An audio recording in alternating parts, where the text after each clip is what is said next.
Okay, I'm joining the call. I'm joining. But like if someone otherwise, like if he does something that you think is like super fucking sketch, right? Oh, hey Zam, what's happening? Not much. Hello? I'm live right now, so don't say the N-word or anything. Yeah, no problem for me. But yeah, so I was basically just explaining to them like what my role as moderator will be. So do you mind if I just like explain a little bit? I won't take up too much time. For sure. Yeah, go ahead. Okay. So basically, like the totality, because like I don't want to influence the opinions of the audience or anything like that. Like, you know, I've judged like collegiate debates, debate competitions, and mock trial competitions before.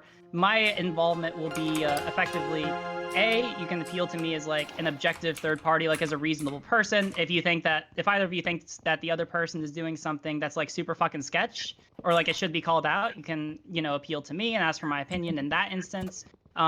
If you think that the other person is relying on a logical fallacy, like appealing to hearsay, speculation, propensity evidence, or so on, you can appeal to me, and I'll call that out and say not to do that. And if you two are getting to a point where you're like talking over each other, and there's just no like opportunity for either of you to really say anything without the other person interrupting, then like I'll come in and basically be like, all right, hold on. I'll ask like some clarifying questions probably, and just like, you know, get the conversation moving back forward. Because that's how, like, and that's basically all I'll do. So does that all sound cool by everyone? Yeah. Sounds good to me. All right, cool. So the last thing I'll ask is, did people want to do opening statements, or do you want to just like go into it? It's up to y'all. Otherwise that does not matter to me. I mean, yeah, I can go first if that's okay. Yeah. Okay, I mean, let's keep it to like a couple minutes. I think your video, in terms of the technicality of it, is pretty well made. You seem to have a pretty good idea of how video structure should be made. The editing is pretty good. You speak well and whatnot. The downside to that video, though, is it's filled with very either misrepresented information or screenshots, or basically anything that you brought up was misrepresented or a lie. So I don't know. I don't really appreciate you making that video. All right. Hold on. I'll just clarify. Is there anything else, or do you want to just leave it there? No, that's basically it. I mean, if they want to move into that, I'm down. All right. Yeah. So also, CC. So how do I refer to you as throughout this? Because I don't know how to refer to you quite. Like, do I refer to you as like CC, Cancel, Contour? Cancel. Okay. We'll just refer to you as Cancel. So, all right, Cancel. If you want to go ahead, then yeah, go for it. Yeah. So yeah. Just for reference, my boyfriend Cool Dogs is also on with me. Hey there. Yeah, so I guess the first thing I want to address is the spooky situation. I think we would both agree that it's the most important discussion we have, and you've been wanting to debate it. So I think I could like steelman her side a little bit. Okay. In terms of the lies and misrepresentations. Is it okay if I go first to give my position? What I think, like, because I feel like a lot of people strawman my position on spooky and her intentions. Let's wait a second. Just give her like a couple minutes to basically explain like all of her arguments, and then we'll get into it. Then I'll basically turn over the reins to y'all. Okay.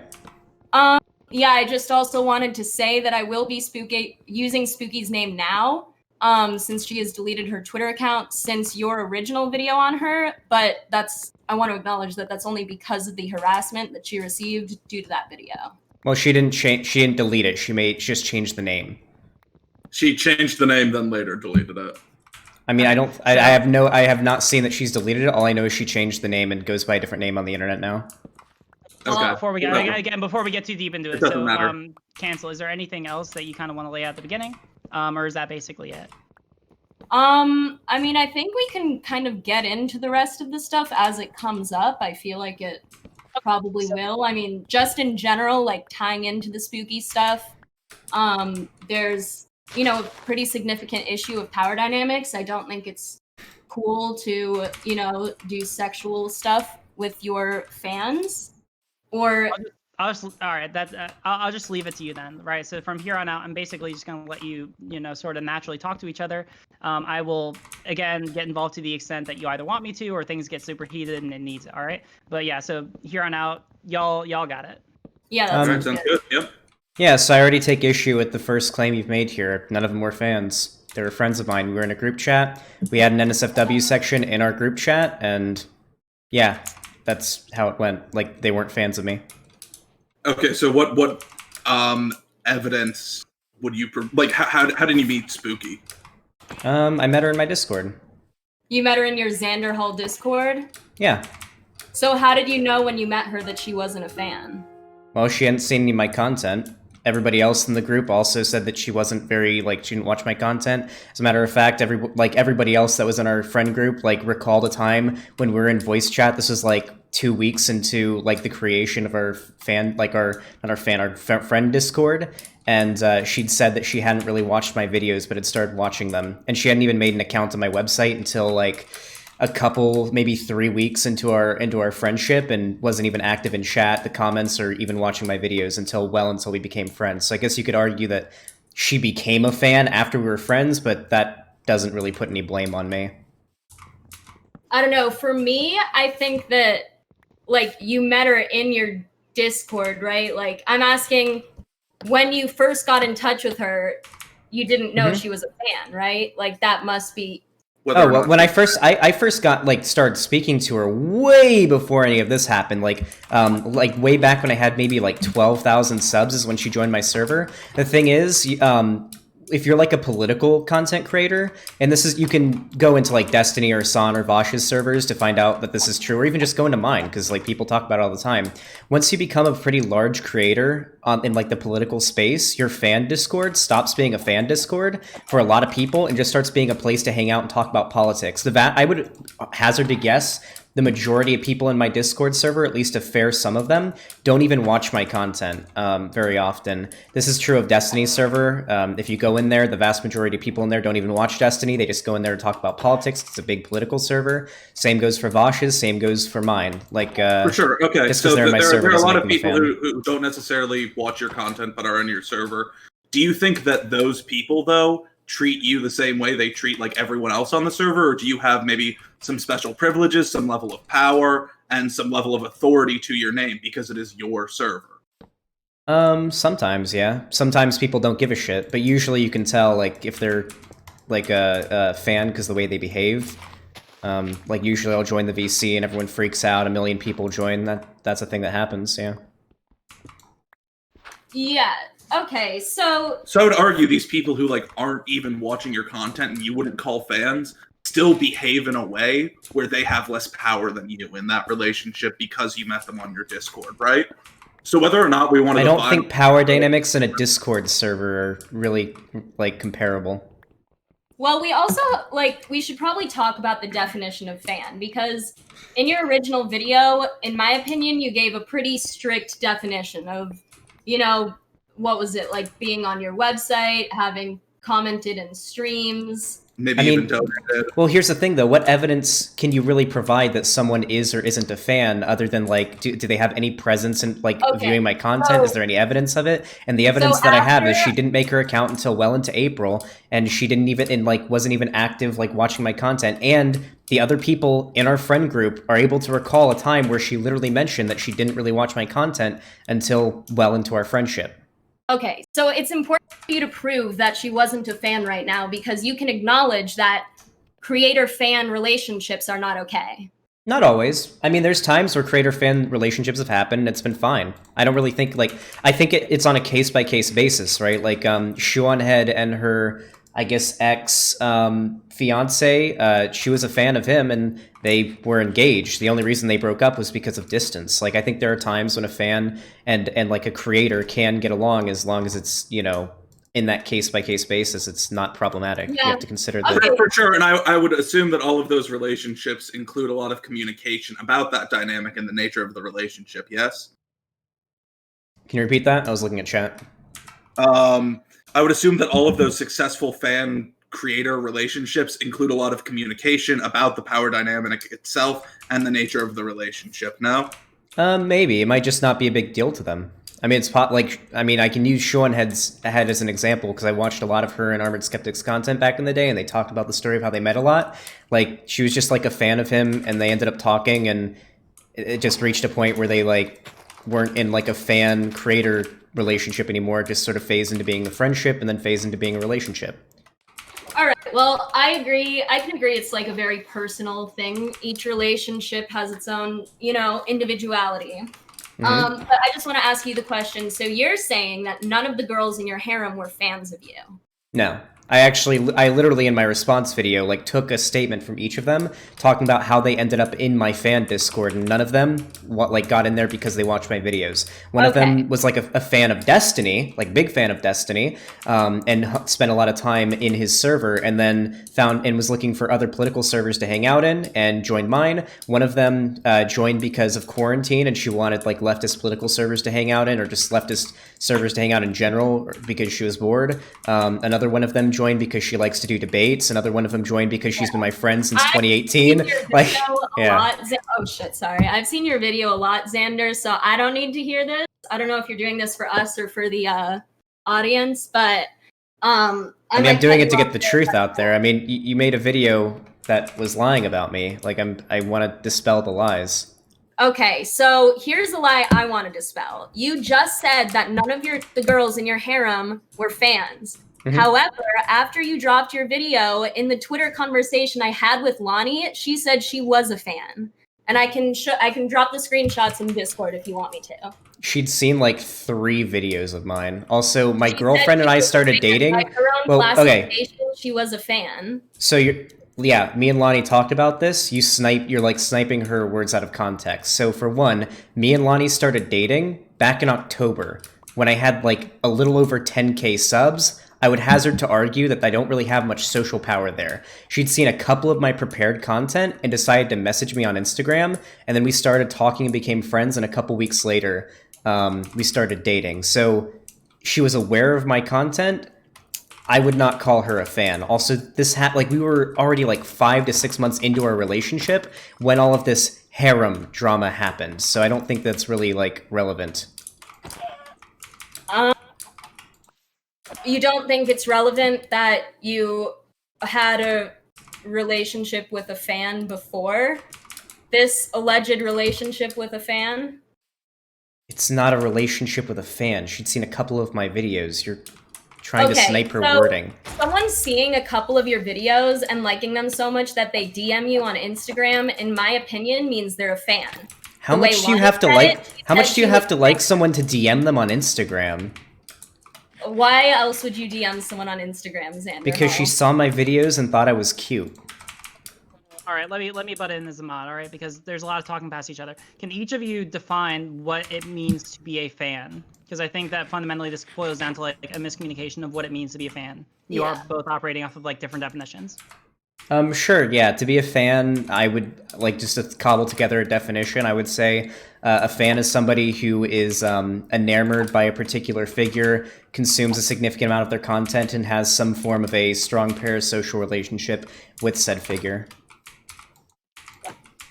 Okay. Yeah, for me, you just described a stan or like a super fan, but okay. Then by that logic, I would have to assume that your definition of fan would be anybody who is aware of someone's like a large figure's online presence. And I'm sorry, but like that basically makes it so anybody who's like a large figure would have to go searching for people that aren't aware of their presence to be in relationships with them. That's not what we're saying. We're saying like, I mean, personally, I see a fan as someone, who's watched some of your videos, like, I don't know, and enjoyed them, cool. And like that is an there unbelievably was a thing going on. If Lonnie like thought you were cute and messaged you, right? There clearly was a parasocial thing going on, or not? Clearly, there was. Do you know what a parasocial relationship is? I do know what a parasocial relationship is. I think it takes more than watching like a few of my videos for a parasocial relationship to form. Now, since you're making claims about Lonnie, I can just bring her in here to like defend herself on this front, because you're making claims about her and about her experience. I mean, I can just bring her in to say her piece. Yeah. Also, on that point, first, let me throw in this so a lot of people, about how Lonnie was. Hold on. Wait a second, moderator stepping in, because a lot of people in my chat are actually raising an issue with the fact that like it's effectively a 2-on-1 right now. I don't know if Zan doesn't have an issue with the fact that it's sort of like a 2-on-1 with Lonnie or with. I don't care. I don't mind. Okay, then that's cool. I was just making sure, but yeah, like if you want to bring another person, then I'll. Yeah, no. I mean, if we're talking about my girlfriend, which is pretty unrelated to this, because me and my girlfriend already been dating for like half a year by the time any of this like drama happened or any of the events of it happened, then like I can just bring her in because you're basically arguing her experience now. Like, I mean, she knows it better than you do. Alright, your Discord. Okay, Sorry, and what? then what should we do with this screenshot of Lonnie saying that she was a fan? Here, let me To take a share look at it. Where did you send it? I'm sending it right now. Okay.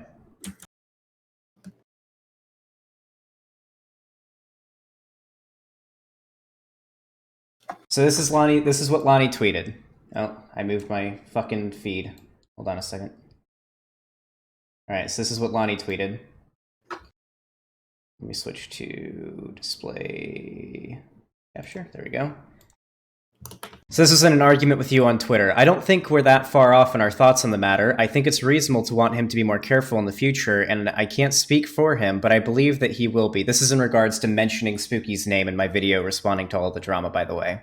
I wasn't a huge fan of his, and I had never watched his live stream when we met, but I was aware of his internet presence and had watched many of his videos. In our case, there isn't any inappropriate power dynamic, and my being what you could loosely call a fan of his didn't make our relationship problematic, but I do understand that it might in some cases. Do you think this is like evidence that there was like that she was like a fan and there was a problematic relationship dynamic or something?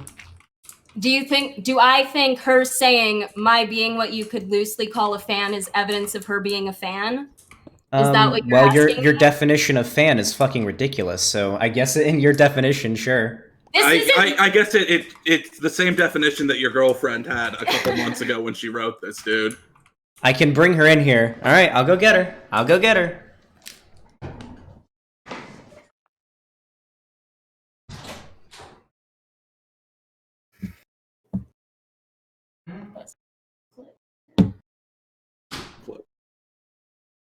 You don't have to go anywhere. You can just talk to the I can pull him up. Just talk to the door. Daryl said the same thing in his video about how we met, and he said that I guess you could consider her a fan. He didn't say that like I was a big fan of his or anything, but No. Before what I we was broke referring this to, story, like, in the video before is that it's not a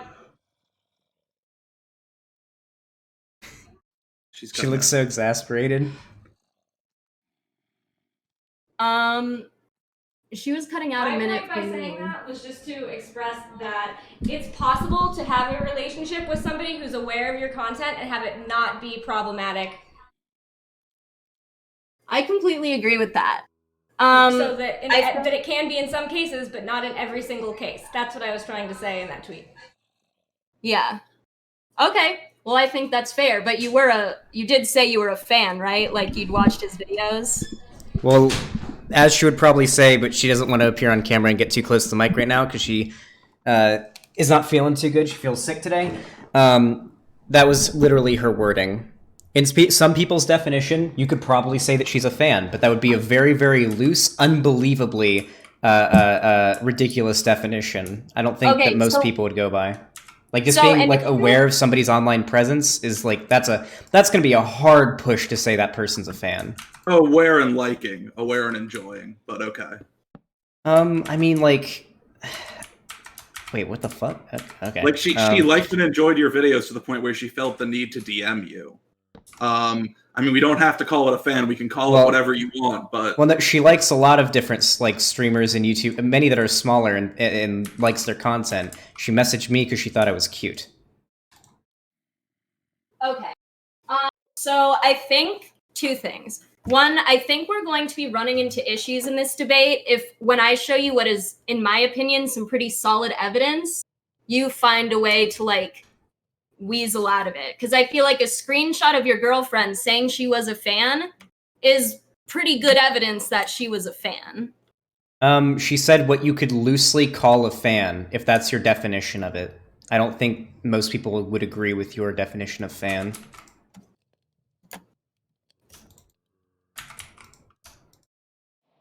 Okay, my being what you could loosely call a fan of his doesn't make our relationship problematic. So, okay, loosely a fan. So she was loosely a fan of yours. Will you say that? That's how she worded it. Here, let's look at the full screenshot. I don't think we're that far off in our thoughts on the matter. I don't think. Well, we'll start here because this is the thing above is talking about me mentioning Spooky's name. I wasn't a huge fan of his, and I had never watched his live stream when we met. She messaged me and we started talking.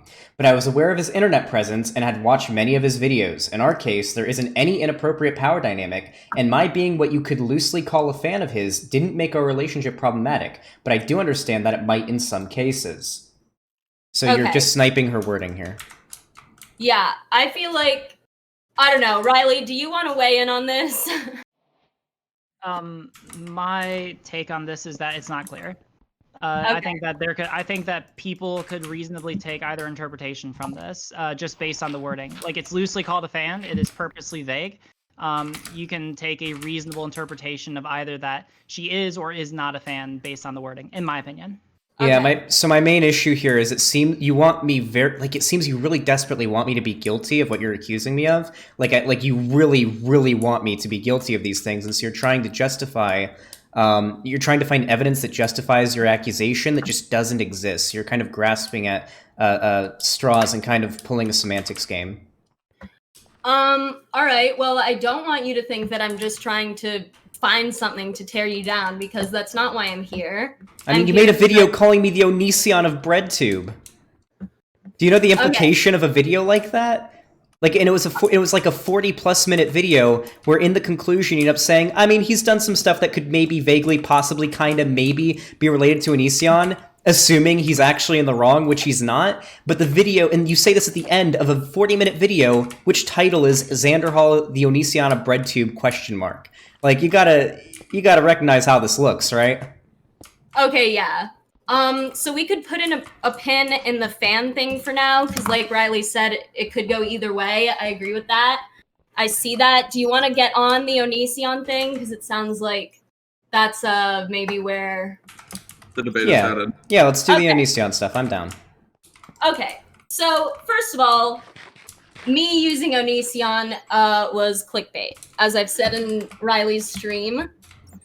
I think an excellent example of why it was important for me to clickbait is, do you remember the person named Ruffled Bricks? No.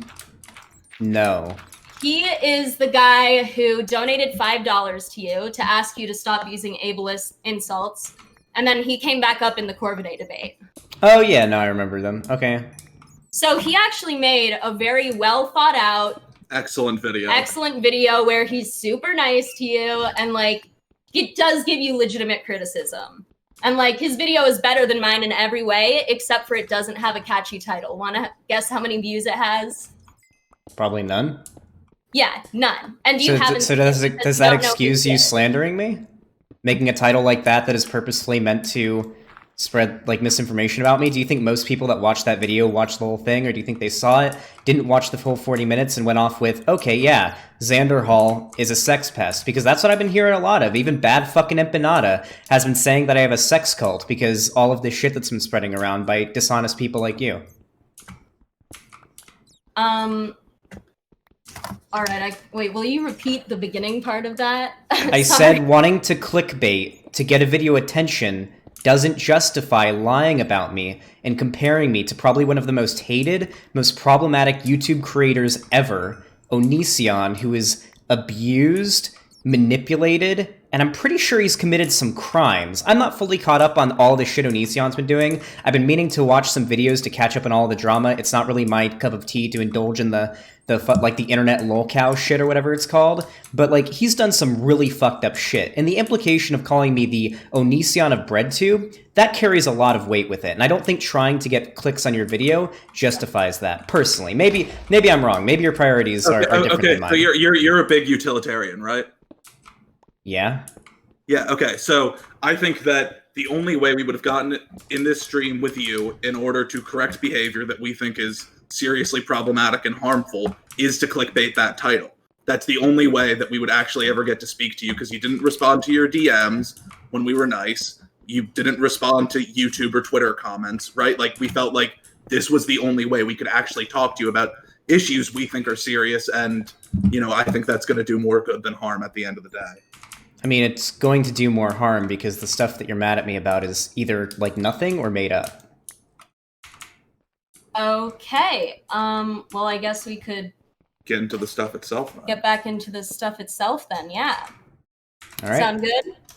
It's fine with Okay, me. so going back to the fan thing, even if we can agree that, you know, we have different definitions of fans, I think we can both agree on the definition of a power dynamic. So in that article I sent you, and then I mentioned again in my video, it talks about how power dynamics are created when I haven't read it in a while. Like when someone has social power, when they know people who are higher up, stuff like that. Like pretty much all of the instances you gave of these girls you met, even if by your definition they aren't fans, by the definition of a power dynamic, that was there. Okay, I can completely agree that there's a possible power dynamic in our friendship. Mind you, there was no relationship. But yeah, every relationship or friendship has power dynamics, especially basically any friendship or relationship that I am in with anyone who isn't a bigger or equally sized public figure. I mean, I don't know what to tell you in that department. Like, yeah, no, that of course there's a power dynamic. The problem is it problematic or not? Yeah. Like my friendship with people, my friendship with like Emily and Cinny, like my admins and moderators of my server, there's a power dynamic in our friendships because like I'm a pretty big content creator and they're just people on the internet. Sure, exactly. I mean, that's exactly true. There's a power dynamic between everyone. There's a power dynamic in my relationship with my boyfriend, right? Just because he's a boy and he is, you know, male privilege. But the thing is, in, you know, talking about power dynamics is when there's such an imbalanced one, clear communication is really important to keeping that relationship healthy. And I don't think that you were clear or communicated with Spooky very well at all. And I don't think it's her fault for misinterpreting what was going on. I guess this is where I have to get into my position on how I think like what happened with Spooky. So I don't think Spooky is like malicious in the sense that she's trying to like ruin my life or ruin my career or whatever. I think she probably genuinely thought that she had like something approximating like a relationship with me after misinterpreting quite a few signs. I mean, everybody else there made it pretty clear there was no relationship going on. So like my position is that she probably just sort of misinterpreted our friendship, thought it was real, saw a way that she could like sort of milk me for money, because she admitted that she was like looking for a sugar daddy on Twitter after all this happened. She thought she got salty and made some mean posts. No, she definitely like meant what she said. She intended to sort of use me as like a way to get money and a place to live and whatnot. And she interpreted a joke that I made about like buying a mansion and having a harem, which is a joke about Destiny, because at the time he was starting like a streamer house mansion and the harem jokes from Destiny's community, and she interpreted that as being real, which is odd because at the same time I was also joking about buying an offshore oil rig and starting an independent socialist country like Diamond Dogs from Metal Gear Solid 5. So I thought that maybe my joke was pretty obvious. Everyone else interpreted it that way, but Spooky didn't apparently. But I don't think it's my fault at all. Well, so let's could we talk about the evidence you showed in your original video that proved that Spooky should have known that it wasn't a relationship? Sure. Okay, because in your video, you talked about this evidence as if it was pretty clear that that she would know that it's not a relationship. Mm-hmm. But when we read the screenshots, I see something different. So could we talk about it for a second? Sure. Okay, just uploaded them, so I think you can see them. Okay, Spooky asks if everyone's in a relationship. Mm-hmm. Right? Red asks, are we dating? Spooky, we are. Red, me and you. Whatever Spooky's asking. At the end, Red has to tag someone else to ask if they're all dating, because Red also doesn't know. It was literally obvious to everyone else there but her. Also, mind you, I wasn't involved in that conversation. Apparently, it wasn't obvious to Red because Red couldn't answer the question on her own. No, she was confused by. Hold on, let me look at the screenshot so I know who we're talking about here. Oh yeah, I know who that is. You know, everybody here knew that it wasn't a relationship. Okay, but the proof everyone was they were confused by her asking. Because the conversations that had led up to this point, to us making the the server, which, mind you, I didn't even make. It was Aisha, who's fine with being named, by the way, who made the server and had all the power in it, and I was invited to it. Like, it came out of nowhere. People were confused. Okay, so it wasn't your server, but it was called a harem, right? And you're using the Japanese definition of a harem, the Destiny definition of a harem, which is one boy and lots of girls. I wasn't in charge of naming it. They made, like, Aisha made the server and named it. I don't know what to tell you. You can take that up with her, I guess.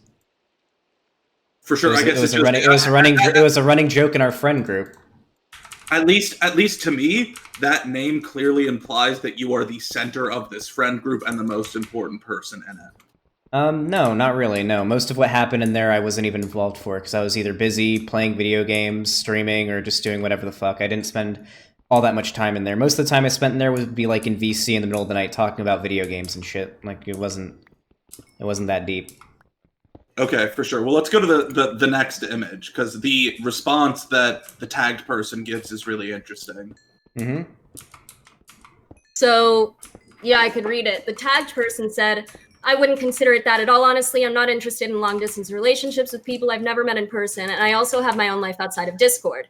The way I see this is that we're all just hanging out and chatting and stuff. That's my understanding of things, at least. Not that any of you guys shouldn't get together, but when it comes to me personally, I just don't feel comfortable with that. Hope that's okay. So, Do we have different definitions of personally as well? Do you actually interpret that as being like everyone else thinks that, or there was like some kind of ambiguity about, like whether or not it was a relationship? Saying personally, I wouldn't call it a relationship, but you guys do what you want.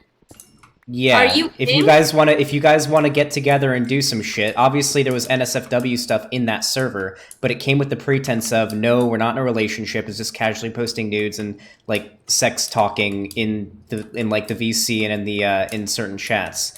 There are people in there who didn't engage in that. There were some people who were like, yeah, fuck it. Like, who knows, a relationship could have come out of it in the future, but as it stood and as it ended up being, there were no sexual relationships of any kind that came out of it. It's just that you gave this evidence in your video to show that she should have known it wasn't a relationship.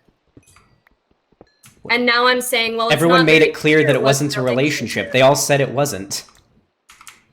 And there's also a screenshot in the gallery that I uploaded of when Spooky was freaking the fuck out on Twitter, where they were talking to each other like in the VC. They're the ones who gathered all those screenshots for me, by the way. Yeah, so they made it very clear doesn't do much for me. If they made it very clear, there should be screenshots of them doing so, right?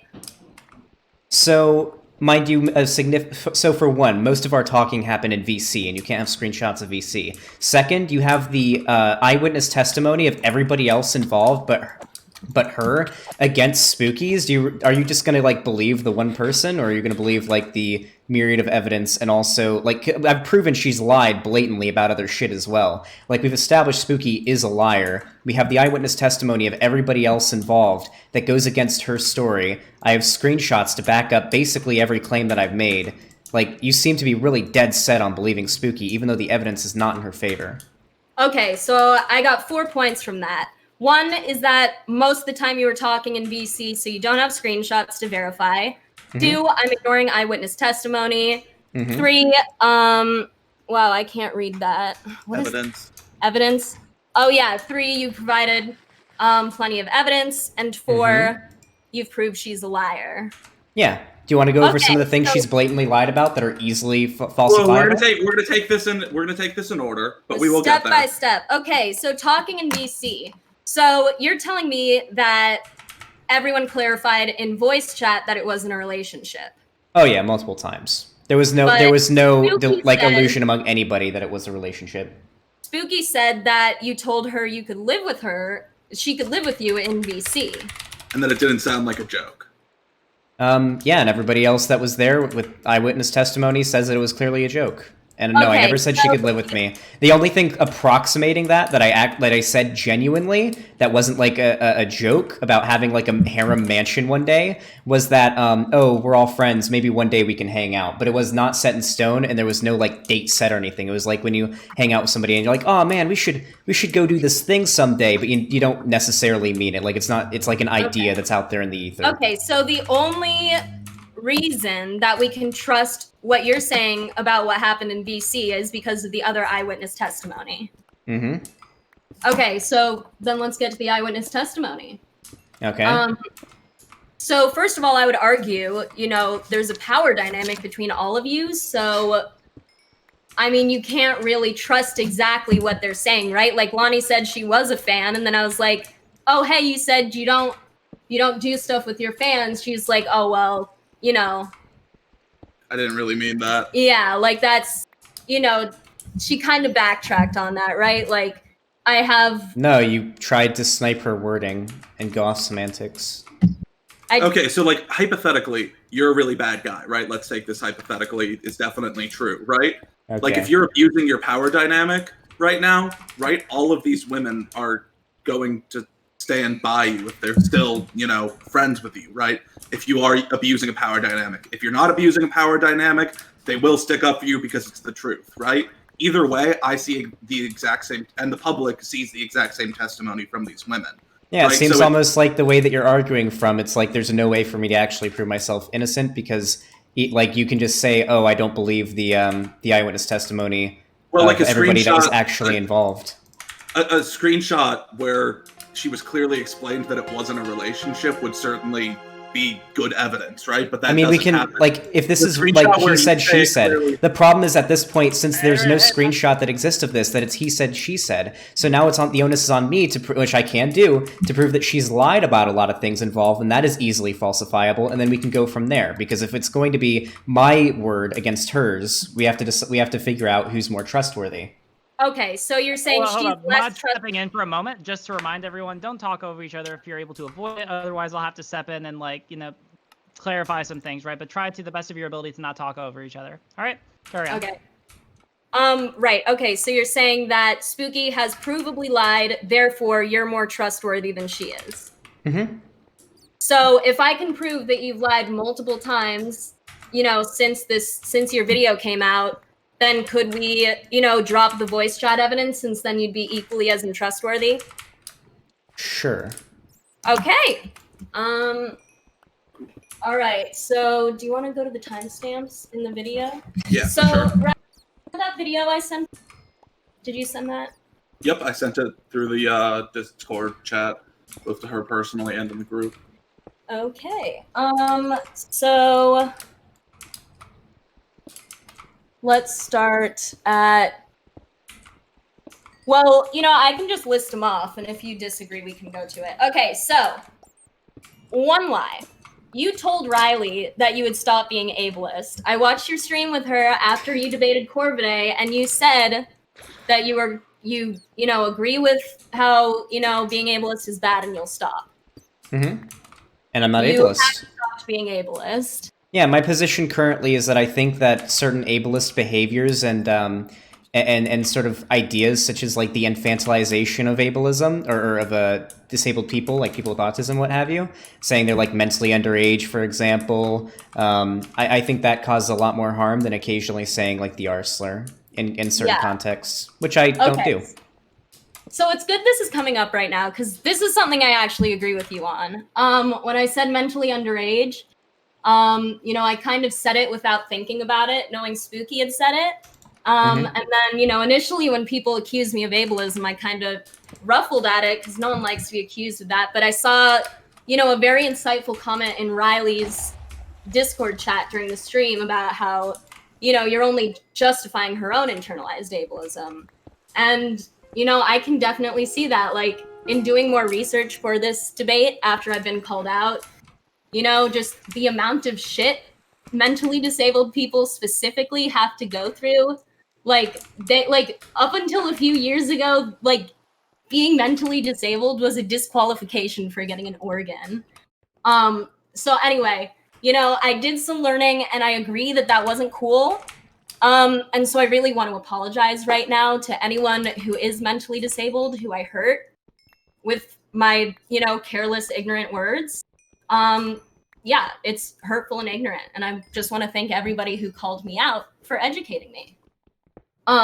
You know, I don't think ableism should ever be tolerated. So I don't know. I have trouble with your, you know, ableism is okay sometimes. No, I don't think ableism is okay ever, actually. My position is that I don't think that in certain contexts, just saying, like, the R slur, like, in a context of saying, oh god, this game is R slurred, I try to keep it to a minimum. I've been trying to replace it with reprobate, because it is probably a word I want to get out of my vocabulary. Like, I don't think that's necessarily ableist. What I do think is ableist are the sort of attitudes and behaviors that are sort of been normalized in society that aren't like, oh, just calling this person the R slur, but rather sort of like infantilizing is the main one that I've mostly been sort of focusing on as of late. I've actually sort of gone on a bit of a, I was talking about this last night, the anti-ableism arc. Yeah, I mean, yeah, it's like really fucked up. So I'm glad we can agree on that. I actually have some evidence from the research I've done. Let me pull it up. Here we go. Okay. So this is from the Autistic Self-Advocacy Network, which is, you know, like a good organization for autism as opposed to the ones like Autism Speaks and stuff. So in this article, quote, as John Stevens, a man with Down syndrome, notes, using the R word as an insult assumes that people would understand and accept that being linked to someone like me is an insult. People then are expected to understand that having a developmental disability is inherently bad. That's what using the R slur as an insult says. And that's the real problem, I think. So that's okay. Is this evidence that I lied about? Is that like evidence that I've lied? No. This is just, I'm showing you evidence of how the R slur is harmful from the perspective of someone with a mental disability. Okay, and there are probably a lot of people that disagree with them. I mean, like, my position on the R slur is I want to get it out of my vocabulary, but in particular context, just saying it isn't ableist, or it doesn't contribute meaningfully to harming differently abled people. Okay. So, I mean, well, like, sure. Would you say that using autistic as an insult might be a little more intense and wouldn't be okay? Yeah, probably. Autistic okay, cool. Autistic as like a being used as a slur or as like a mean pejorative hasn't been normalized to just not mean it just means like, oh, you are autistic as an insult. It's not like retarded, which is basically becomes synonymous with like dumb, which I don't think we would argue dumb. 49 minutes in the evidence video. Hold on, what are you asking me about? Please pull up the 49 minutes in the evidence video. All right, let me take a look. You might have to skip ahead of it to the title, but all right. Yeah. Evidence for Vanderhall debate. Okay, put this back. All right, so where are we going to? 49 minutes. 49, just after the title screen. I'll trust you, Riley, to reiterate whatever it says. I'm playing Minecraft. Okay. Is this ongoing instances of... Yes. Also, this was filmed after our video was released. All of this, there's dates filmed after the video.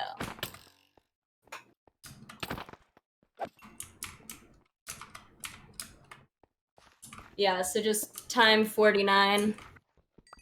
Okay, so basically, Xander, if you couldn't guess, what we're gonna show you right now is an example of... Alright, sorry. I disconnected for a second. I'm back.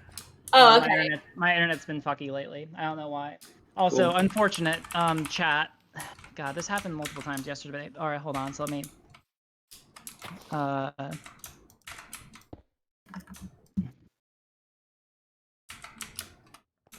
Alright, back. Oh, nice. 800 plus viewers. Love to see it. Joe. Okay, so yeah, alright, you asked me to go to 49 seconds in. Is this ongoing instances of ableism? Okay. Yes, please. Alright, so just play from here? Yep. Okay.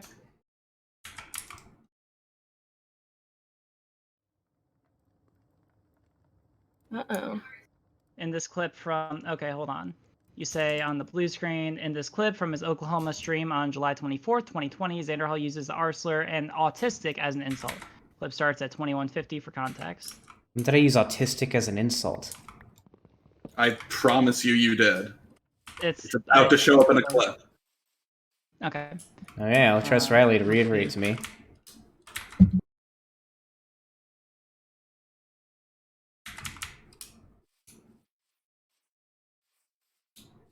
So basically, it seems like this is on one of your road trip streams.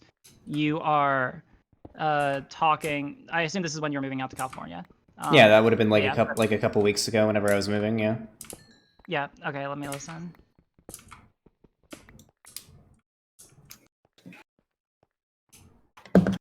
Oh, hey Riley, people are telling me in my chat that your stream died or shut down. Hold on, it says that it should still be live. Yeah, it came back online. It just had to restart. Okay. Yeah, my chat's telling me it returned. Right. All's good. You like to say Nazi and retard.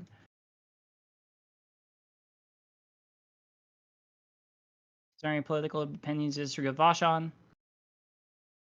Disagree with Vosh on 2 things. It's far in there. I just wanted context, so. Yeah, how long is the clip in here? Maybe a minute and a Yeah. Here, half. I'll just speed it up then. Hold on, Yeah, can I ask really quick? Do you mind if I ask really quick? What are you trying to prove I lied about? That you wouldn't use ableism anymore. Yeah. That I don't use ableism anymore. Can you give me the context where I claimed that? Yeah, I can. That'll be at a different point in that video. So wait, can you just like reiterate it to me? I'm fine with you paraphrasing it. Like, can you just reiterate more or less what I said? Yeah, for sure. In the context of it? You said to Riley during your post Corvidae debate stream that Corvidae convinced you some, and that you would stop using ableism, especially after I think Riley made some arguments for it too. No, Okay, it wasn't. so I can recollect exactly what I said to Riley during that stream. What I said was, I don't think Corvidae went into that in good faith, and he was very slimy and weaselly with how he did it. However, I do believe that some of the arguments that he made about how certain ableist rhetoric, such as like saying that Caitlyn Bennett is mentally ill and that's why she behaves the way that she does, can be very, very hurtful. As for using the R slur, I was still like sort of debating that in my head, because that's how I come to conclusions about things. I sort of debate myself about it in my head. And that was like my position. So if you've seen me sort of lie about that, then I mean, no, I'm talking about you using autistic as an insult, which is something you said would be a problematic example of ableism.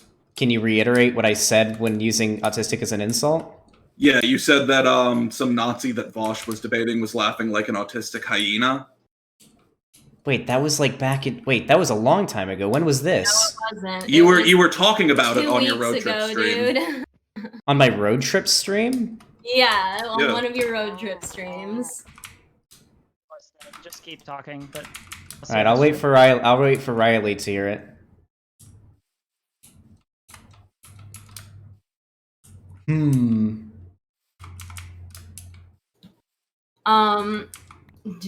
Did she say to keep talking? I kind of lost my train of thought, honestly.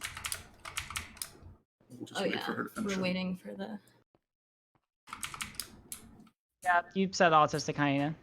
Okay. You were describing like a time when Vosh went on the kill stream. And oh there was yeah, the someone- rant. he was like- yeah, he the was rant laughing dude. Like quote an autistic hyena. Oh no, yeah, that was a quote that was like really popular after he did that debate. There was a donation I think that Vosh got during that stream where someone said the Rand guy, the Australian dude who was like calling Vosh a Jew and as this K slur and all that stuff. Some donation said that he was laughing, like he would chuckle and like howl like an autistic hyena. That's become like a copy pasta meme about the Rand dude that he was debating. Yeah, probably like repeating that is probably not a good idea. But I don't think it's like me using autistic as an insult in the way that you're framing it, but I mean, okay. I don't understand how autistic isn't being used as an insult there. I mean, you can probably interpret it that way pretty reasonably. Okay. But I wouldn't consider this me lying, though. About being ableist. Okay, so how ableist would you have to be before we can consider it a lie that you told Riley that you would stop being ableist? For one, I don't think I said to Riley, I promise I'm not going to be ableist anymore. I said, yeah, it's probably good if I limit anything that could be like interpreted as ableist, and I'm going to make an effort to do so, which I definitely have. I never said that I was never going to say anything that could be interpreted as ableist. Then we're going to need to go to that stream, which is at 14:30 in the video, Riley.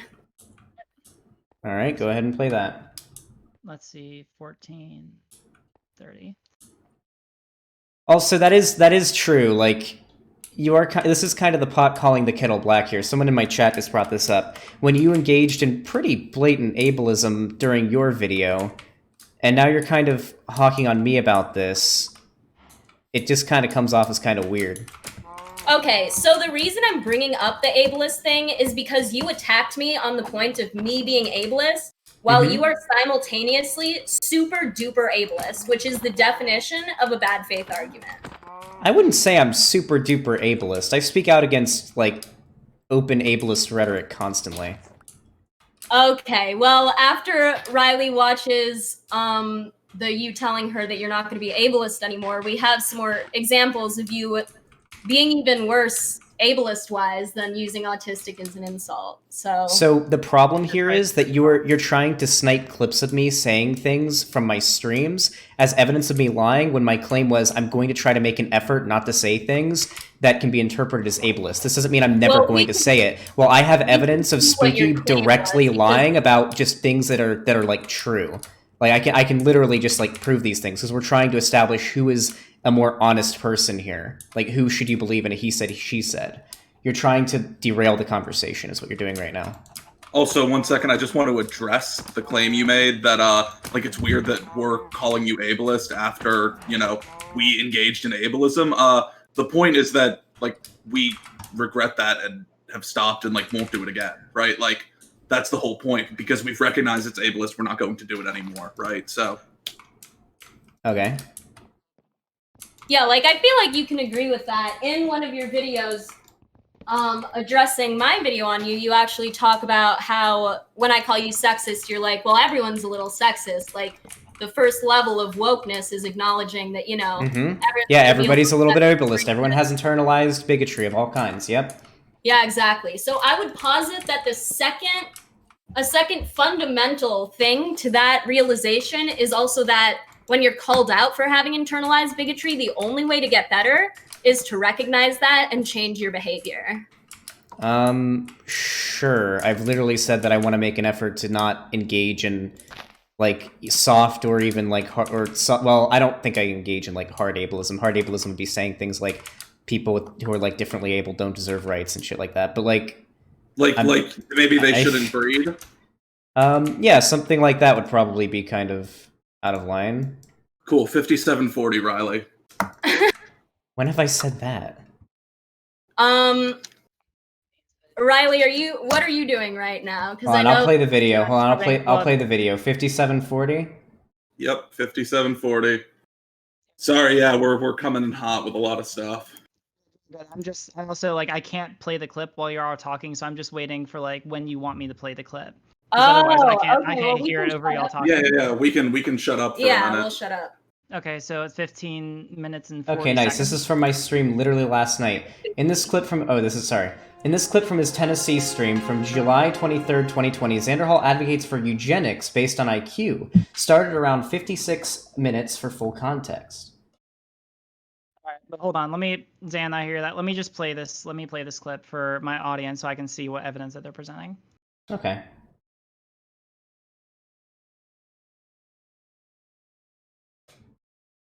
Or something, or dated her, or no, I think he made like videos on her. I really don't know. I mean, it seems fine, but she did blackface once, and she put some like Nutella on her face and took a picture of it and did like blackface and said like the N-word or something. I don't know. I don't really care that much. Sometimes sometimes you gotta do what you gotta do. I feel like that. Wait, is that the wrong? Is that the wrong We're talking clip? about the debate with Corbidet. Is this right? Go back. Hold on. Yeah, say the timestamp again, because right now I'm listening to a debate The with Corbidet. timestamp for him telling you he would stop his ableism, or the timestamp of him advocating? The saying that I advocate for eugenics. Yeah, that's 5740. Okay, I just played 5740 and I didn't say that. All right, so you said he's advocating for eugenics here. That's what you're saying, that happens at 5740. Yeah, it's not what happens here. I'm talking about, like, I think it was Emiya, someone from Destiny's community, who put on like Nutella on her face and did blackface and like said the N-word in some chat logs a long time ago. Did you finish watching that clip? Or, That was just the context That of was the it. context. like Okay. the N-word or something. So you might, want I to don't really finish care that watching much. it. All right, so Sometimes you, advocating for you eugenics. sometimes Let you me gotta do what you hear gotta this. do. Feel like that.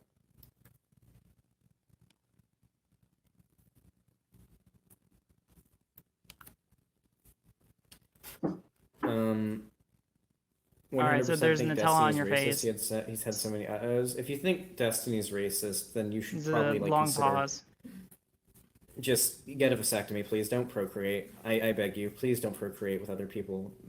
Like even if Okay, even so if the I person believe the you quote had was children with you was disagree like with Destiny, 1,000 then times you smarter than should I'm afraid that you're, consider a low IQ vasectomy and might don't affect your children. procreate. Like that I would think be... that's the quote, as I understand it. Yeah, so Yeah, do you think me saying that if you think Destiny is racist, you shouldn't procreate? Do you think that's me advocating for eugenics, or do you think that's me insulting somebody in my chat for You saying said something it. I dumb? think the quote was you have such a low IQ you shouldn't. Nope, risk I said you're so dumb. I did not say anything about IQ. We pull up the video. Yeah. Okay, unless I mixed up clips here and this is a different one.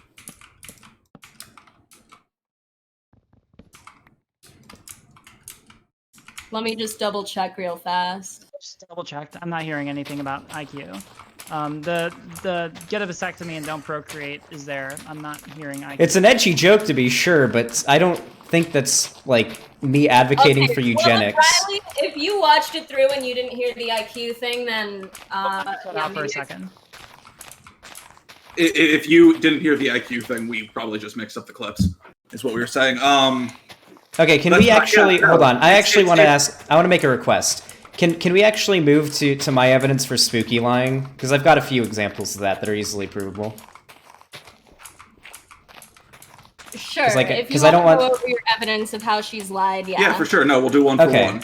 Sure, because I mean I've got way more than just one for one, and this has already gone on for an hour. Okay, so for starters. I actually fucking lost my internet connection again. Fuck me. All right, I'm back. Sorry, Okay, you were so- asking me a question. So Riley, we agreed that I'm going to go over an example that I have of Spooky blatantly lying. Okay.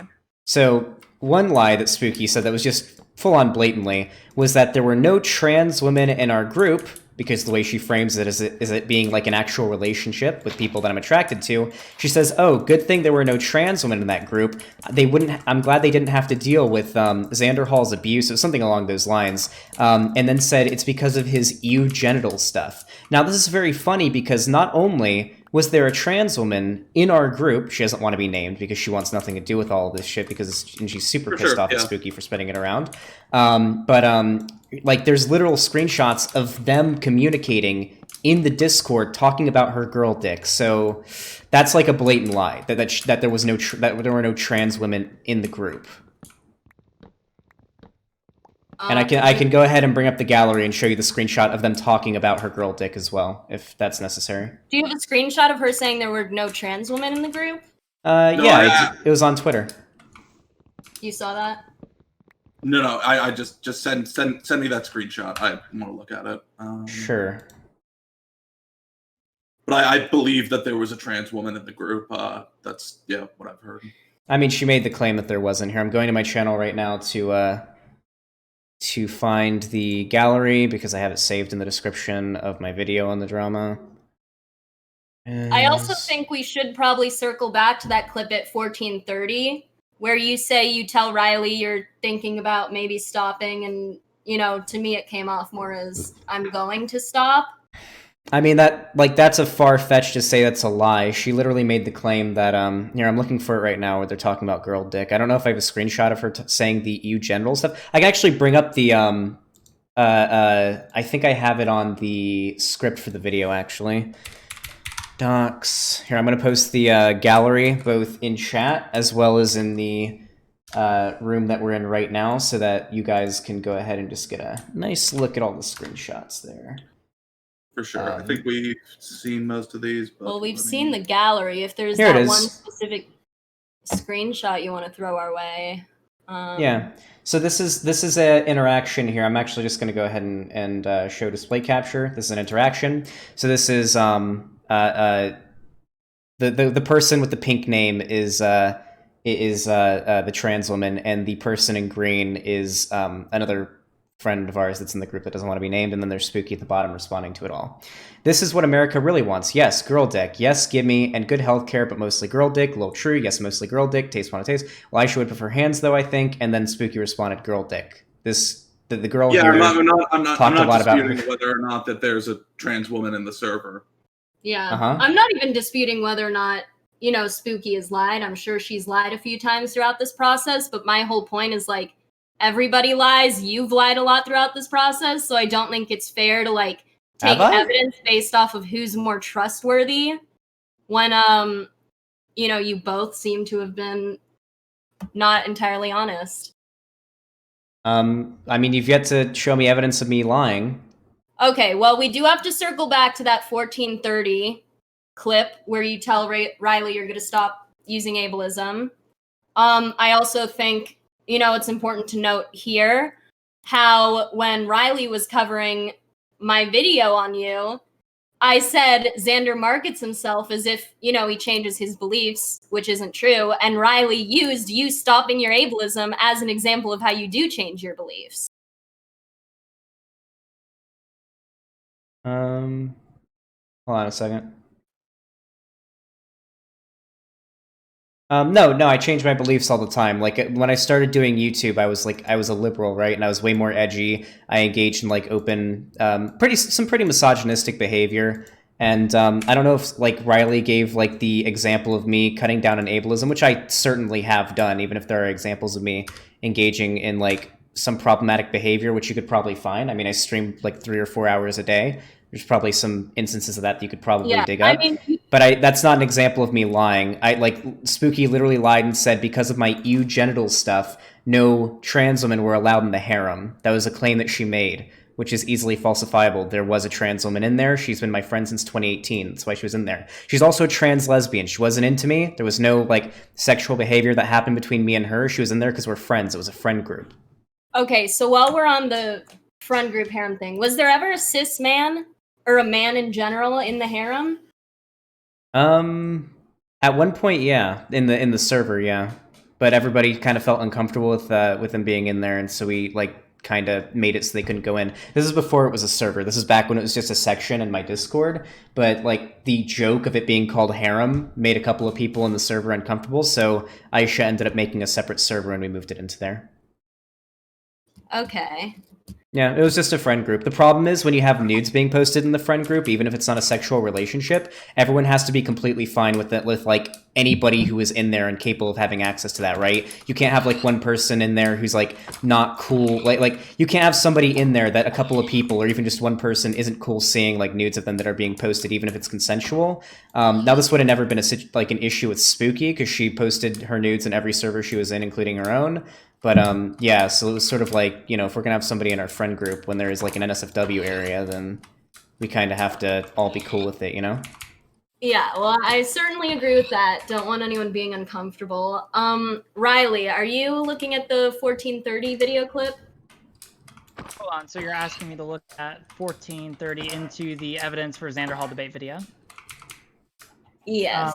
Okay. I can pull that up. In Riley's RGR chats with Xander Hall about Corvidae, uploaded on June 3rd, 2020, Xander Hall tells Riley in stream that he's decided to stop being ableist because he understands the harm outweighs the benefit. So, you want me to watch this then? I mean, you can if you want, or like play it. I don't know. He sounded more committal. Yeah, I'm just asking because like if I do, I just need to watch it for a second. Yeah. You watch it. Okay. Yeah. Thank you. All right. Let's see. 1 second. Notice how they haven't like made a single like bit of evidence about how I'm a liar. I've literally I've literally more or less proven like one example of Spooky blatantly lying, and now they're trying to harp in on like, oh, Xander Hall said he was going to try to improve his ableism, but sometimes if you go dig in his like daily 4-hour streams every day, sometimes he says some things that are kind of ableist, you know, that can be seen as problematic. Holy shit. All right, I'm deafened now. All right, I'm back. So even though what your quote was, even though I think that Corvidae went into that debate in very bad faith, I think he made good arguments and changed my mind about the ableism stuff. Mm-hmm. And ever since then, I've made a pretty genuine effort to try to avoid ableism, and I've even actually started combating it actively because I see a lot of ableist I feel behaviors like, that are okay, problematic. could I call you right now on the genuine effort to combat ableism? Because that one eugenics clip isn't like all the bad stuff you said. I literally stream 3 to 4 hours a day. You're going to be able to find clips of me saying problematic shit, okay? Yeah, and that's But if you go back to before the Corvidae debate and you dig up clips of me from back then, you're going to find a significantly higher amount of me saying and doing problematic shit. I promise you. I made a genuine effort to cut down on any ableist behavior and have actively gone out of my way to call it out when I see it. Okay, I want to point out right now that this is pretty disingenuous. Right now, you're misleading your audience to believe as if you've changed since the Corvidae debate. I've said this before, and I'll say it again. All of the evidence we have in this video has been collected from after I put out my video on you. And thus after the debate before today. Okay, go before the debate with Corvidae and look at... Wait, no, it's not. Hold on. Follow this... Here, see if you can follow this line of logic really fast. All right. I said that I want to cut down and get better with certain ableist behaviors. I want to cut down on the ableism, right? That's what I said. I want to get better at it. And then you guys took a bunch of clips of me still saying things that can be interpreted as problematic or ableist from after me saying that. My argument is that I have made a genuine effort to not only not engage in problematic ableist behavior, but also to call it out.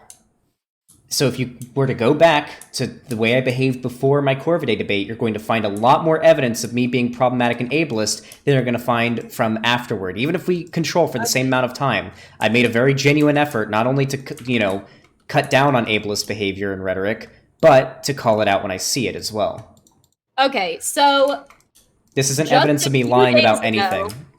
Just a few days ago, in one of your streams, like yesterday or the day before, you reiterate your stance that you would be fine with holocausting mentally disabled people if that meant you could eat their meat and if they were separated enough from you so you didn't have to see it. Let's get into that one then, because I know that you guys got to know the context of that one. Sorry, I'm going to have to go ahead and fill in that one. So I was doing a Dark Souls stream. And a fairly well-known vegan YouTuber named Ask Yourself came in, and Ask Yourself's debate style is to basically try to prove that if you are like someone who cares about the world being better, you have some sort of moral inconsistency if you are complicit in the meat industry, or in, the agriculture industry, meat, dairy, all that stuff, and yet you would...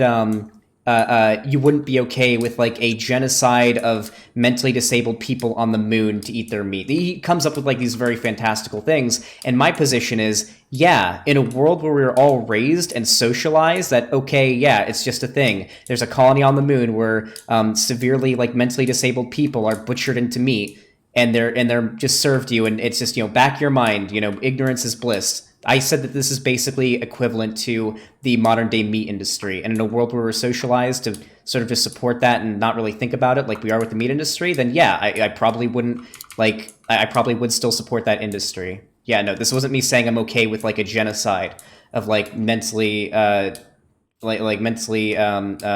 disabled people on the moon.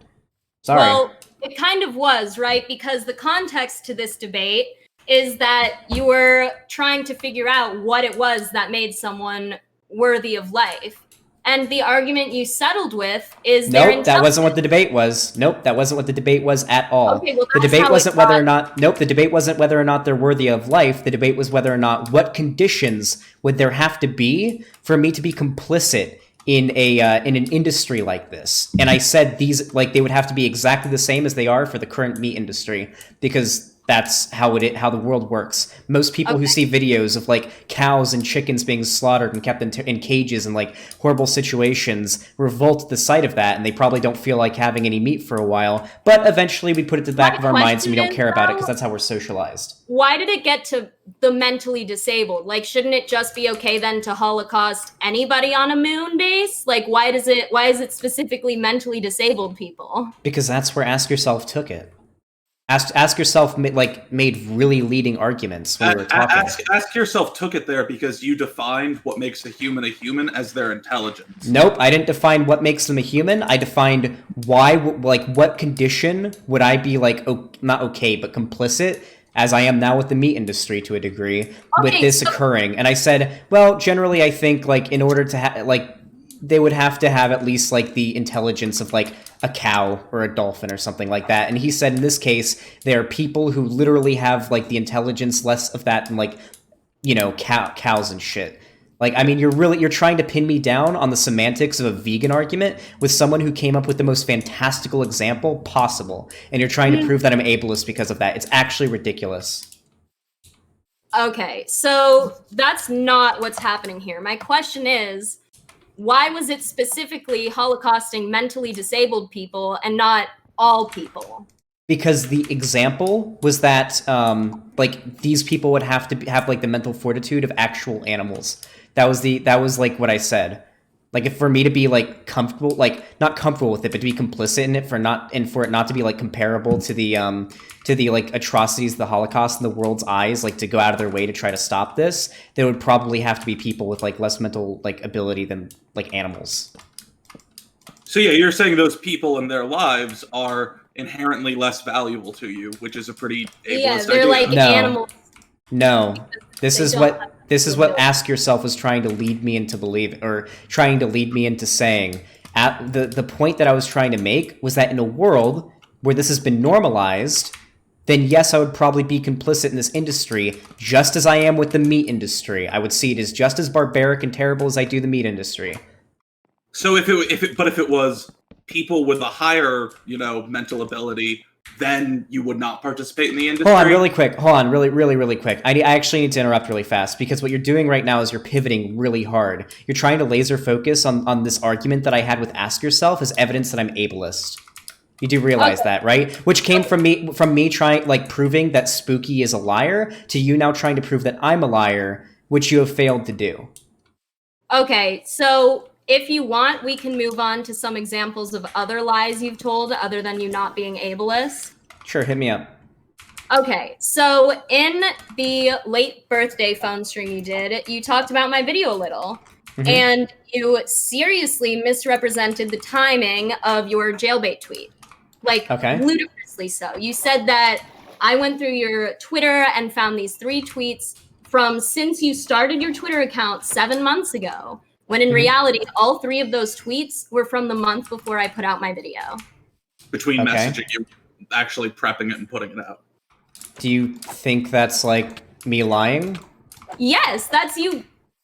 I mean, yes. Like, I said that you went back into my Twitter. I said you went back into my Twitter that was made 7 months ago and found 3 tweets that were just... So for mind you, I actually want to give some context to the audience, because the way that you're wording it's going to make it sound weird. One of the tweets was from a pro Fortnite player named Clicks, who's 15 years old, who tweeted a picture of a girl and said, "Oh my god, I've never seen a girl that's hotter in my life," and then responded to it, "Oh shit, she's 12," and this was screen capped and put on our, like, the Struggle Tweets Twitter account, which is a Twitter account that's about, like, showing off, like, a moment of weakness or, like, a struggle moment for somebody where they did something embarrassing or, like, weird, I guess. Like, anybody who knows what Struggle Tweets is on Twitter will think that your accusation is fucking ridiculous. The other one was a friend of mine named Pixie. She's another streamer. She uploaded a picture of herself and said, "What vibe does this picture give off?"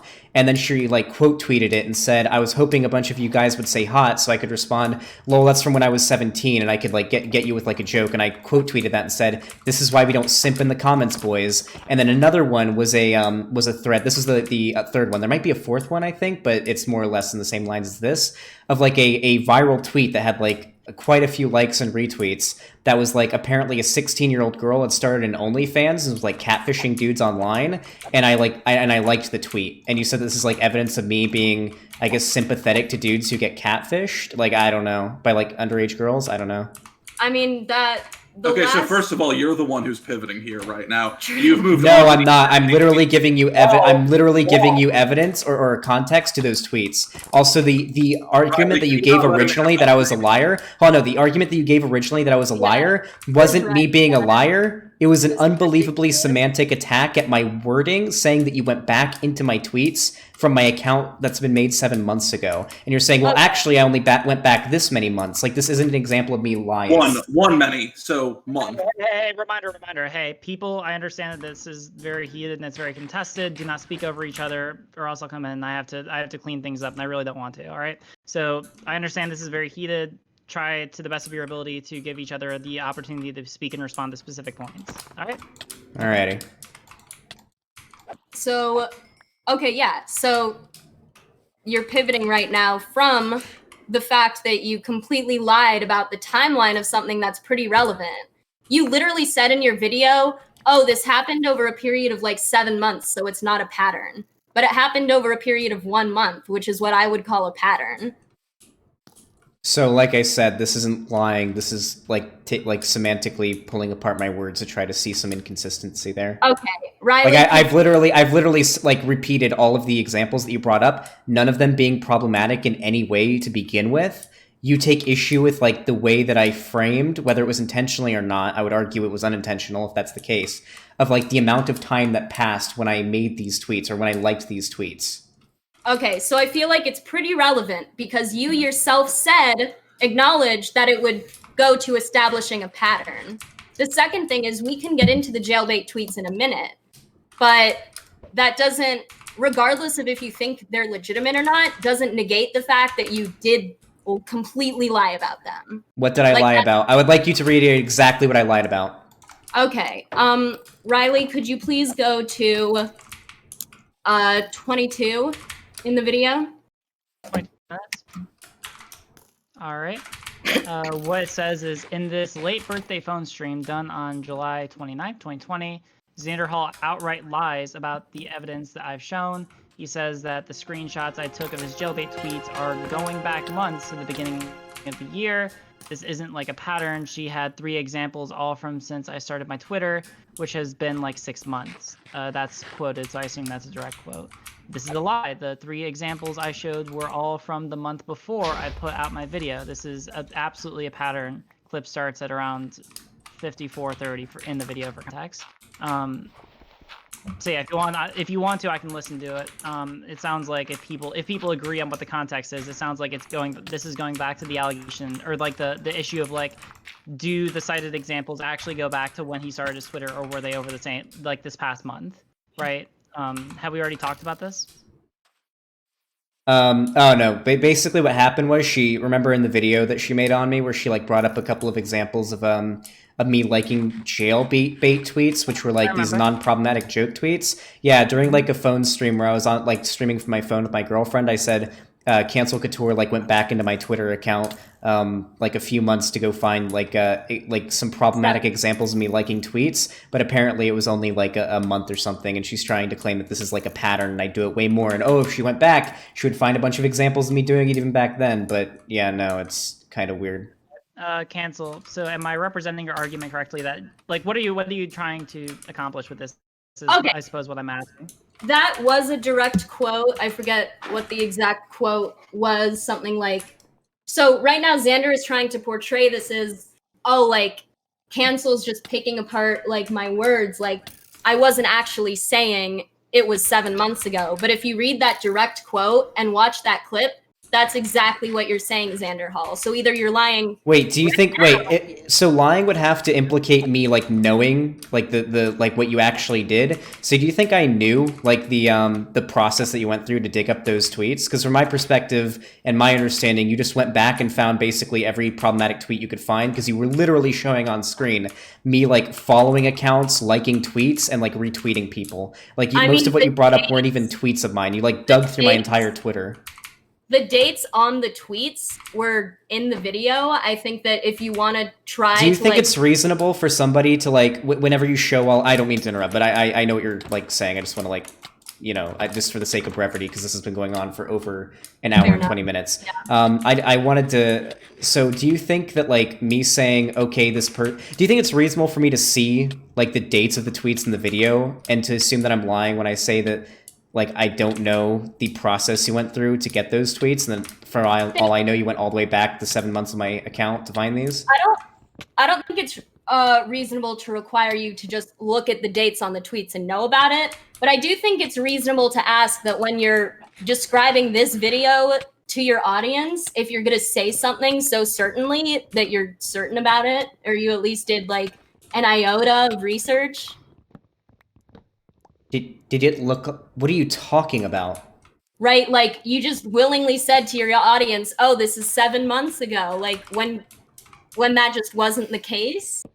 I was on my phone in a hotel room after like 3 days of road tripping. I don't think I was doing like a big... I did my takedown of the stream with my girlfriend once I got here.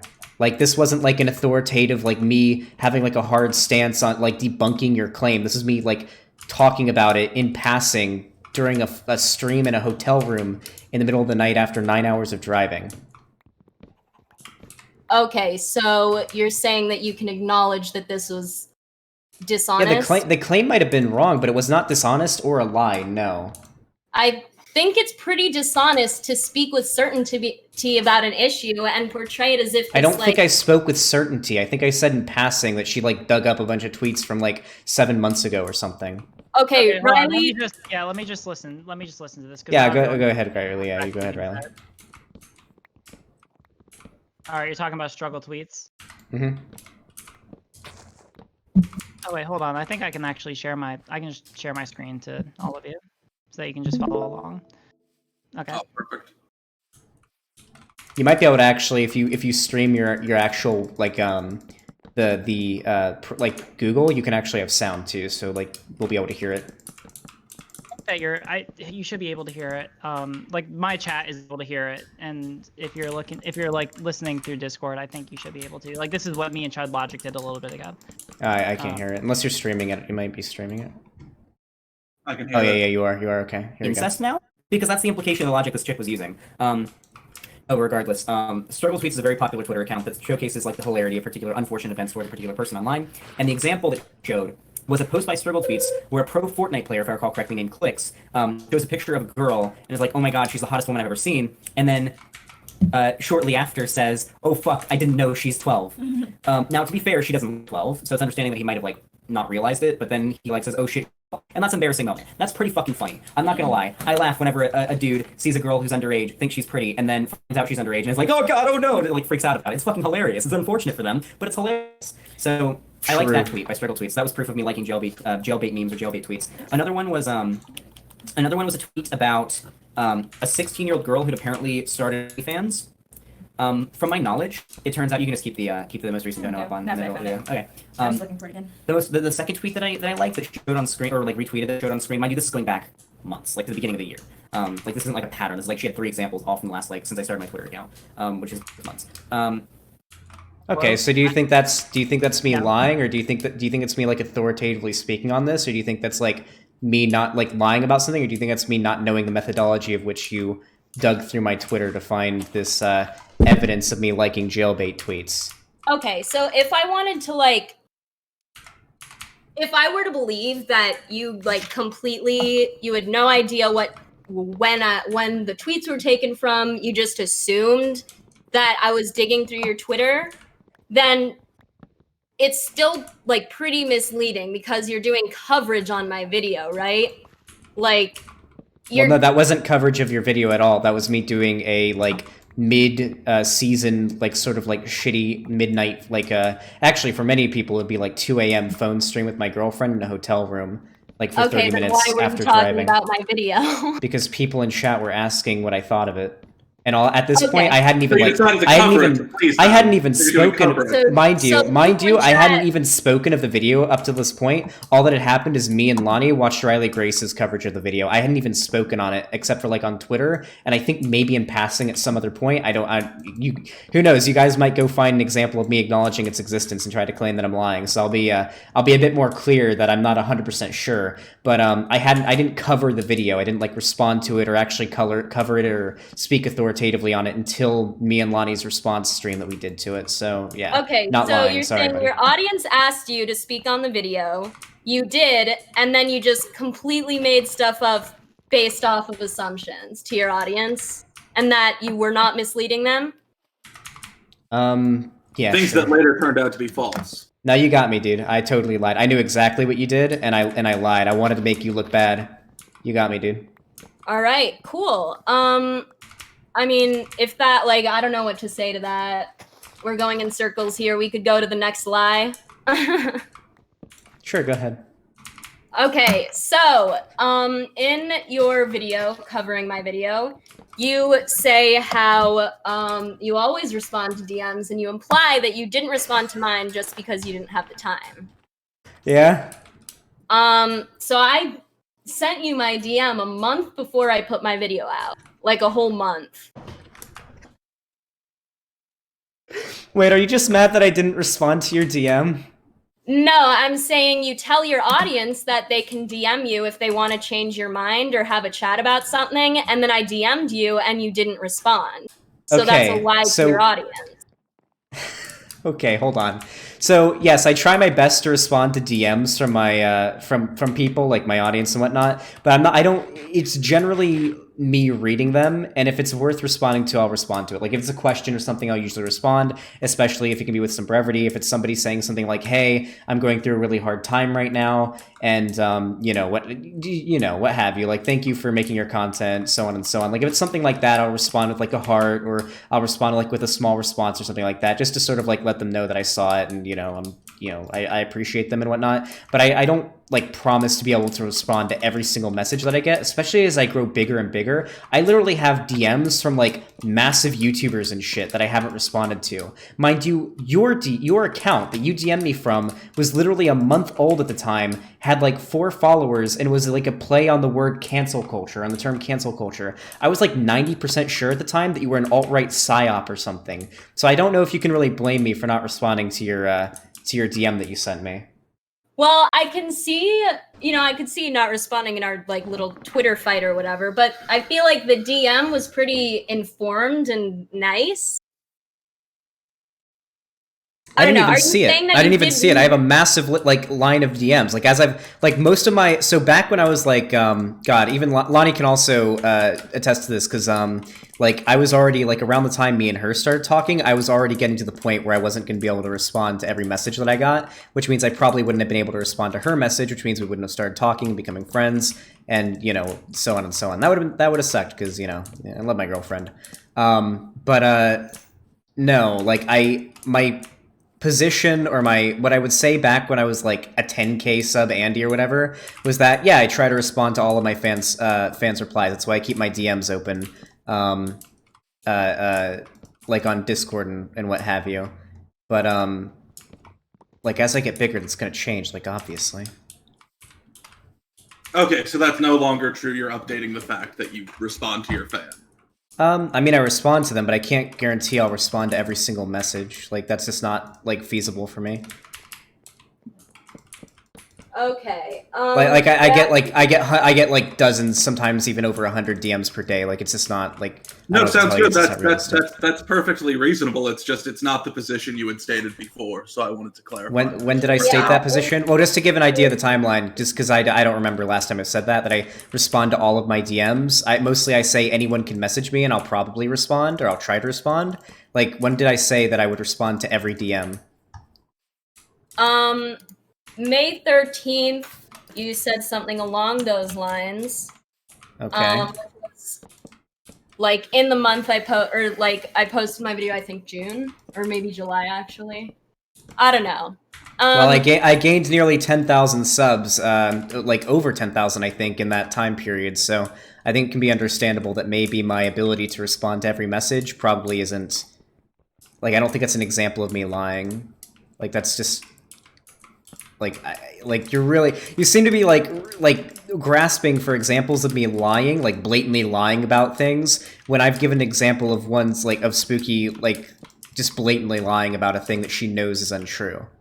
So I feel like though you could make the argument that a lot of the stuff you've lied about is untrue. Right? Like I can't confirm or deny that you knew when the tweets happened, but I feel like you would know. Okay, no, you know what, you're totally right. You're totally right. No, I got you. Yep, you're totally okay. Can we move on? Okay, yeah. Cool. So, should we take that back then to Spooky? So you're saying, so we agreed that if I could prove you're a liar, which you are conceding to, then neither of your testimony is trustworthy as to what happened in voice chat. I guess so, yeah.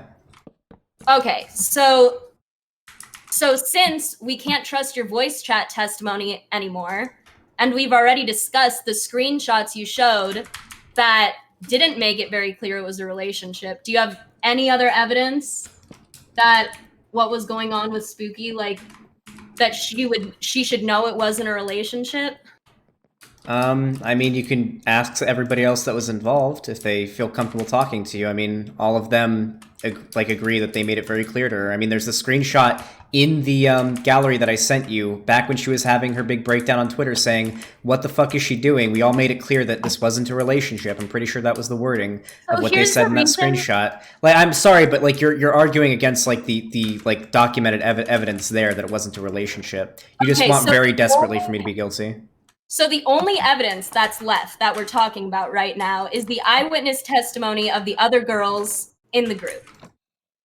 I guess so. I mean, if you don't believe me or the screenshots, then I guess that's all you can really go off of, I suppose. Sorry, if I don't believe you or the screenshots, we've already addressed the screenshots, and I think we've talked about... Wait, what is your response to the screenshot of them saying we made it clear that this wasn't a relationship in the chat of the harem server after or during her breakdown? Like, do you not believe that? Do you think like they started orchestrating like are they fake? What do you think? Like, you haven't commented on that. So a few things. One, like I said, there's power dynamics there, and it the power dynamics. Sorry, I kind of lost my train of thought.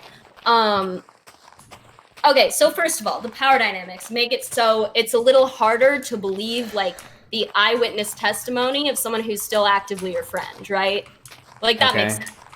Wait, do you think they would still... no, actually, no, never mind. You're just going to say power dynamics. So, basically, let's just cut through all the bullshit here. Like, nothing that me or any of them say, you're going to believe. Like, you're just going to believe her and anybody that's on her side at this point. No. Like, there's literally nothing me or any of them can do. You can back it up with, like, screenshots of evidence, but so far you haven't been able to do that. I literally have a full gallery debunking like the majority of the shit that she's claimed about me. Okay. Well, we're focusing on the not a relationship claim right now. Yeah, like I literally like showed you this. Like, yeah, you're just gonna have to like you're not gonna be convinced by anything. I've literally shown you like the screenshots, and you won't believe their like eyewitness testimony because apparently they have like they're under my thumb or something. Like there's literally nothing I can do to convince you in that respect. Like, you're just being dishonest. Like, you're like, this is actually like hold on, Riley, don't get too mad about this, but this is actually like a pathetic display of dishonesty. Like, it's actually really, really, really embarrassing. Listen, I'm not here to make moral prescriptions, all right? I'm here to, step in when y'all ask me to and to otherwise allow y'all to speak, all right? I'm not speaking to your tactics or whatever. Okay, yeah, good. I just don't like, because holy shit, I've tried to be pretty cordial so far, but the amount of times you've tried to frame me like saying something like errantly as like a lie, like when it's pretty obvious that I would have no idea what actually happened. This would be like me saying, here,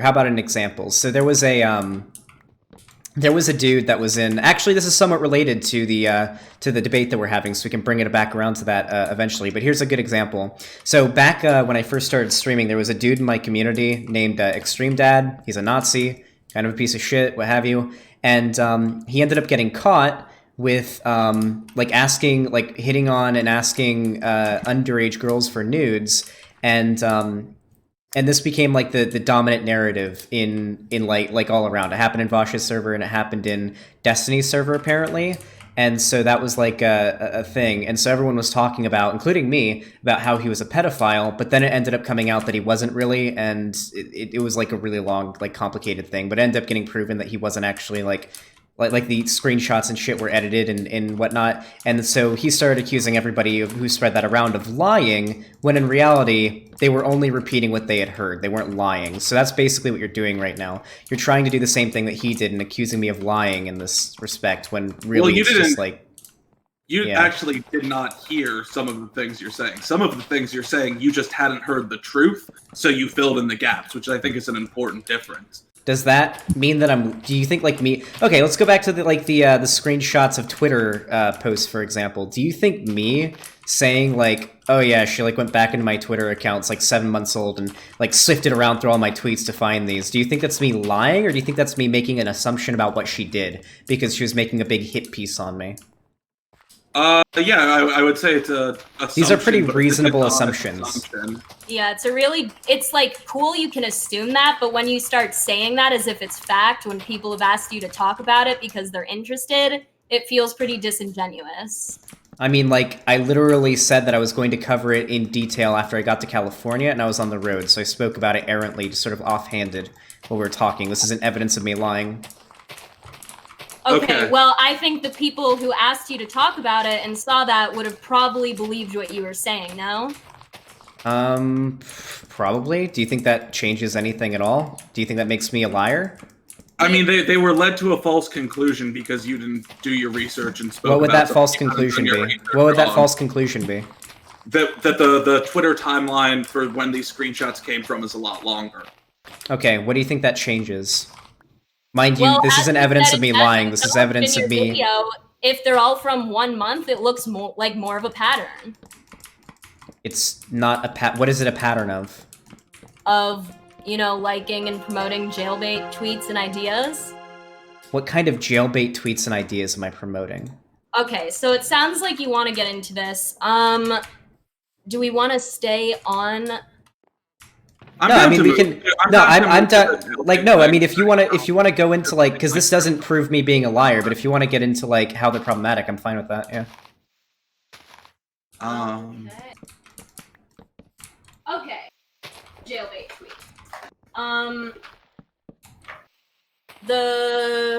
What should we start with?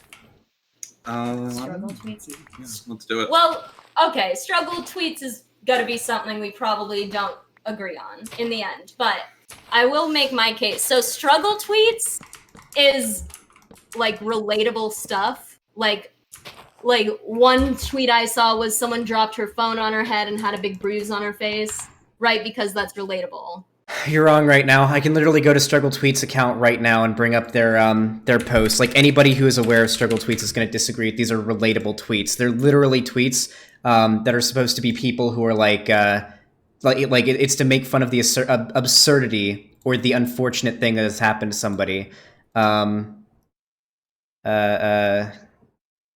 Here, let's see. What's the most obvious hint you lot have ever missed? Once on Valentine's Day, my crush said, "So where's my kiss?" And I got cold feet and said, "I left it at home. I can't be the only idiot." A girl literally gave me a peck while we were cuddling, and I was so sleep deprived that when she said that was my first kiss, I shook her hand and said, "Hey, welcome to the kissed a N-word," but with the A, club, and passed out like 2 minutes later. So, okay, make fun of him.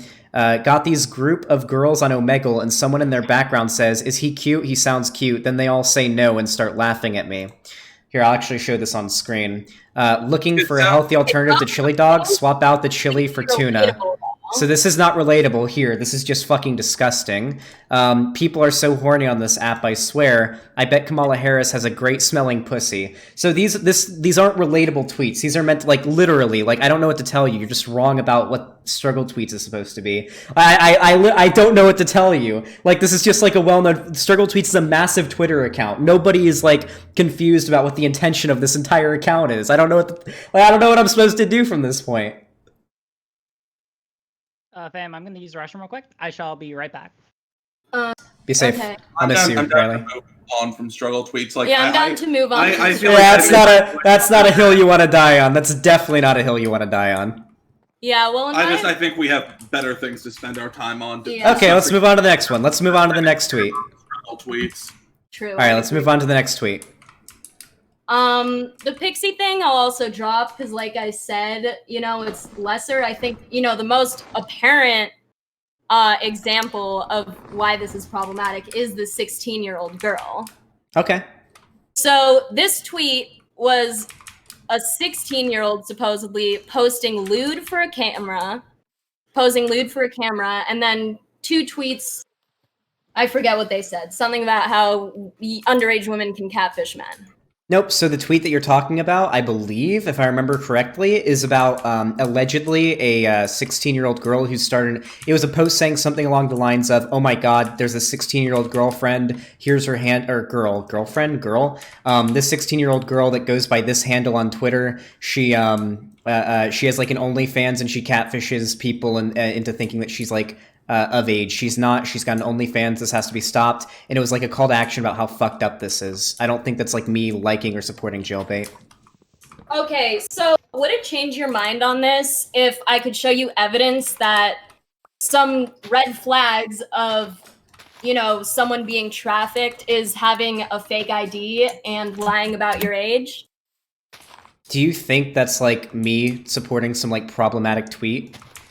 Yeah, so the issue is you're blaming this girl for essentially like the trouble that the men who follow her could get into. No, I'm not.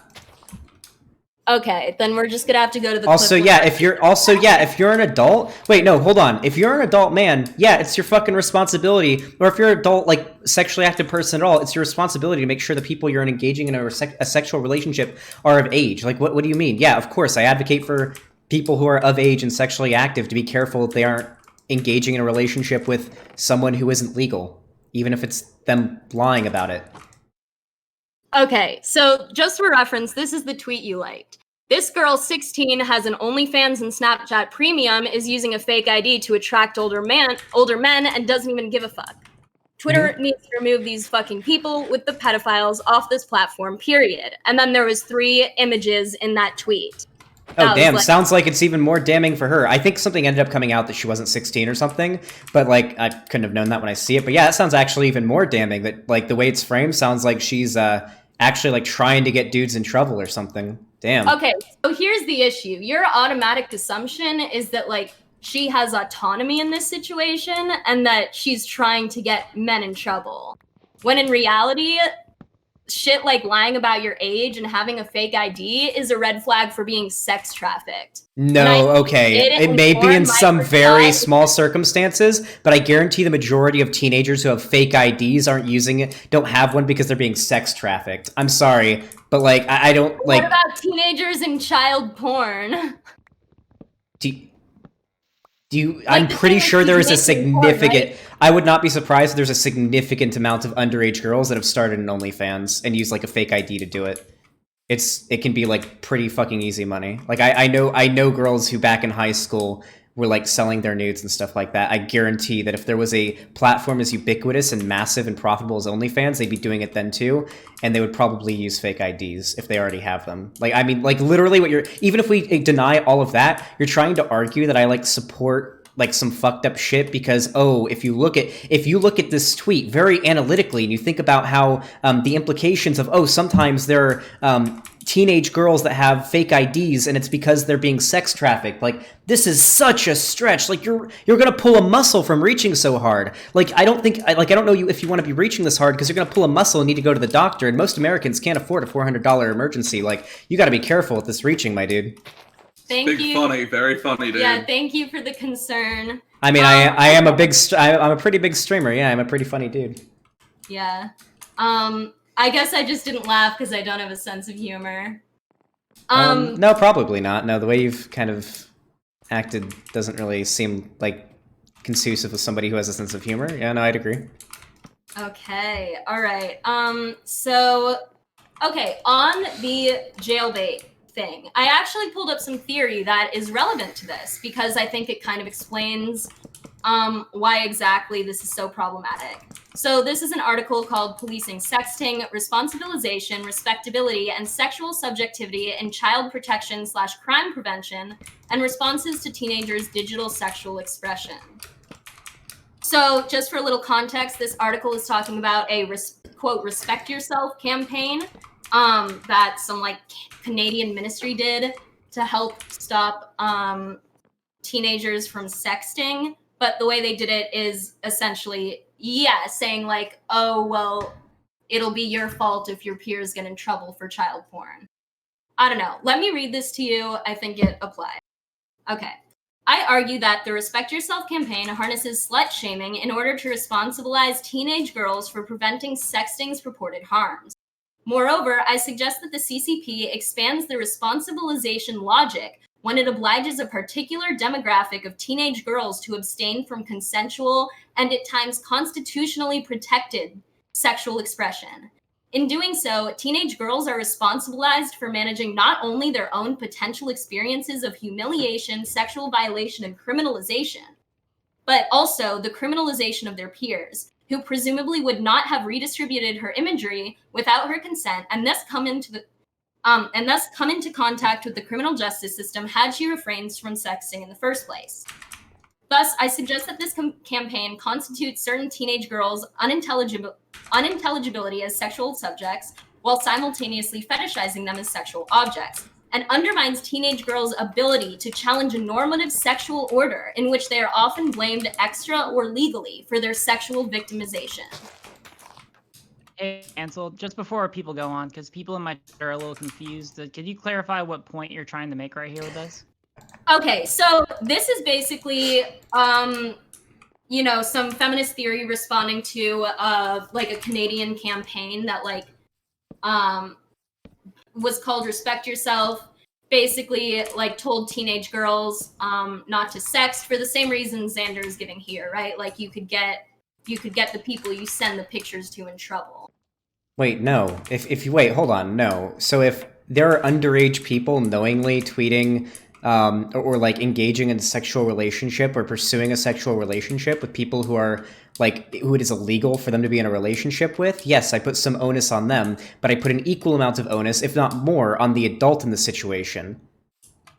Like, okay, so are you like assuming I hold a position that I don't? That like guys who get hit, like most guys who have any type of relationship with underage girls are actually the victims of jailbait? Like, of course not. No. Okay, but you have said people can be a victim of jailbait. Yeah, it can happen. It's happened historically, yeah. And you should be on the lookout for it. You should make sure anybody that you're in a relationship with is of age. Is that like a controversial thing? Like, I don't... No, what's problematic for me is, okay, so your argument is this is child porn and pedophiles are looking at this, so she should be taken offline. Well, I mean, it said that she literally had the tweet said she had an OnlyFans and was like catfishing dudes. So yeah, she probably, if there's a underage girl who's like actively going out of her way to catfish dudes, has an OnlyFans, what have you, then yeah, probably, yeah. Okay. I don't know. Do you have anything to say on this? I feel like no. You know, just kind of going around in circles. Like, my thing is like, this girl is underage, and so she's ostensibly in child porn. I don't know how it's... Yeah. So I don't know how it's productive to like that tweet that has her lewds in it, and that also says... For one, the tweet is censored from what I remember. Also, it ended up not being... I censored it. No. The original tweet was not censored. She was in a very sexual pose. It was really showing her off. In a sexual pose, okay? I mean, like, she like had her, you know, leg up, and it was like showing off her butt and thigh and stuff, you know? Okay, so, like, for one, she ended up not being 16. Not that I could have known that at the time. No, also, this is a tweet. She ended up not being a sex worker. Oh, okay. I thought you said in your video that the story was that she wasn't actually 16. So yeah, it was just a girl posting like lewd images on Twitter. Like, okay. Also, no, I didn't post this. Also, the tweet that I liked was like raising awareness to get this taken off the internet. Because yeah, I probably do think if there's like child porn being uploaded to the internet, assuming that's what it was, which it didn't end up being, then yeah, it should probably be taken down. For sure, but if that like lewd photo was of a 10-year-old girl, would you have shared it? Probably not, no.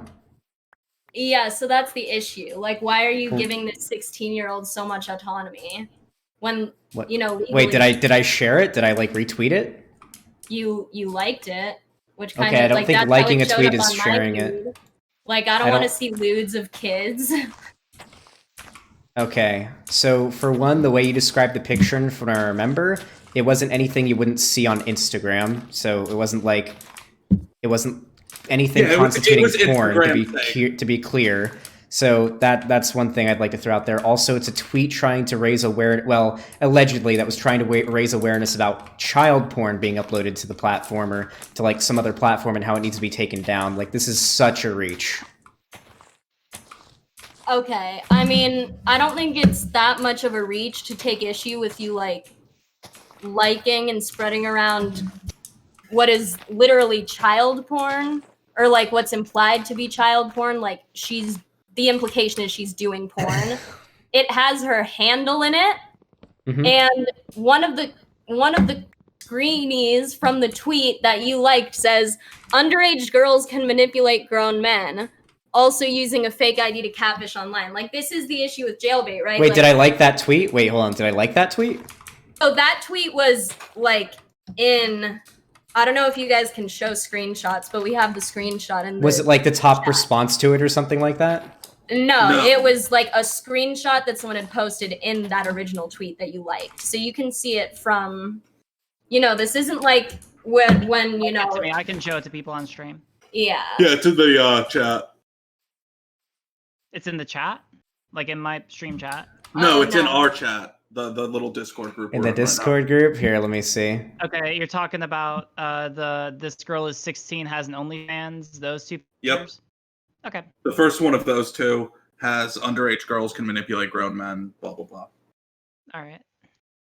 Yeah, so somebody there was like a collection of screenshots in this post, and the final one was a tweet. It was like a screenshot of a tweet from somebody saying, "Underage girls can manipulate grown men, also using a fake ID to catfish online." Okay. So it shows up most obviously in that part of the tweet, but throughout the entire tweet, it kind of frames this girl as a villain who is entrapping men rather than a victim who might, bring danger to people who, interact with her.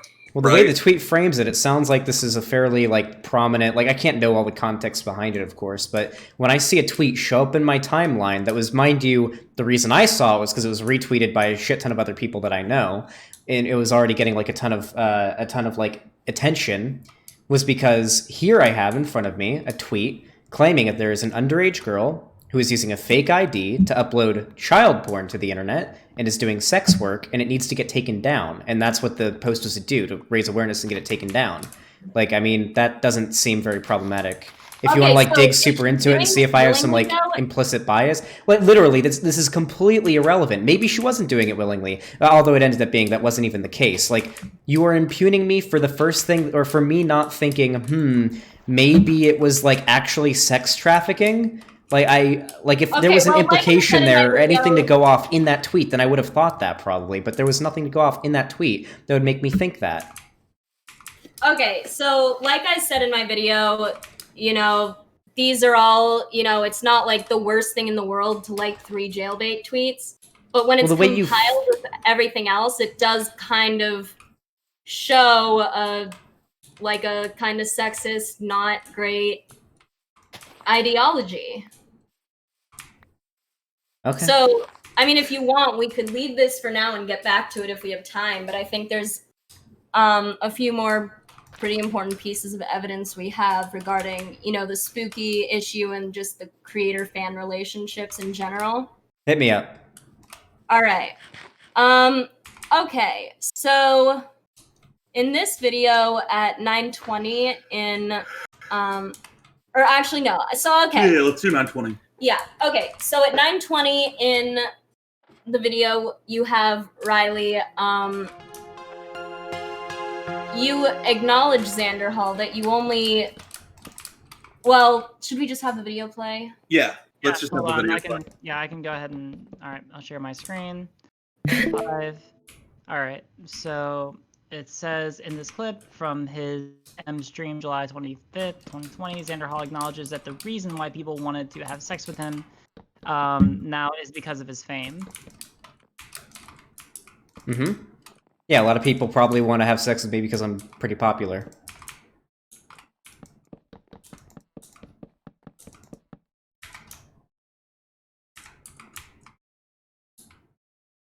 Is that are we contending that?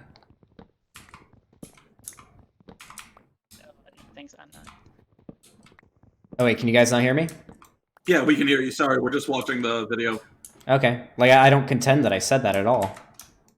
Okay, so you actually say something a little more damning in the clip. I think you say something like, Yeah, let's just hear the clip itself. yeah, so I'm not play it. misquoting you.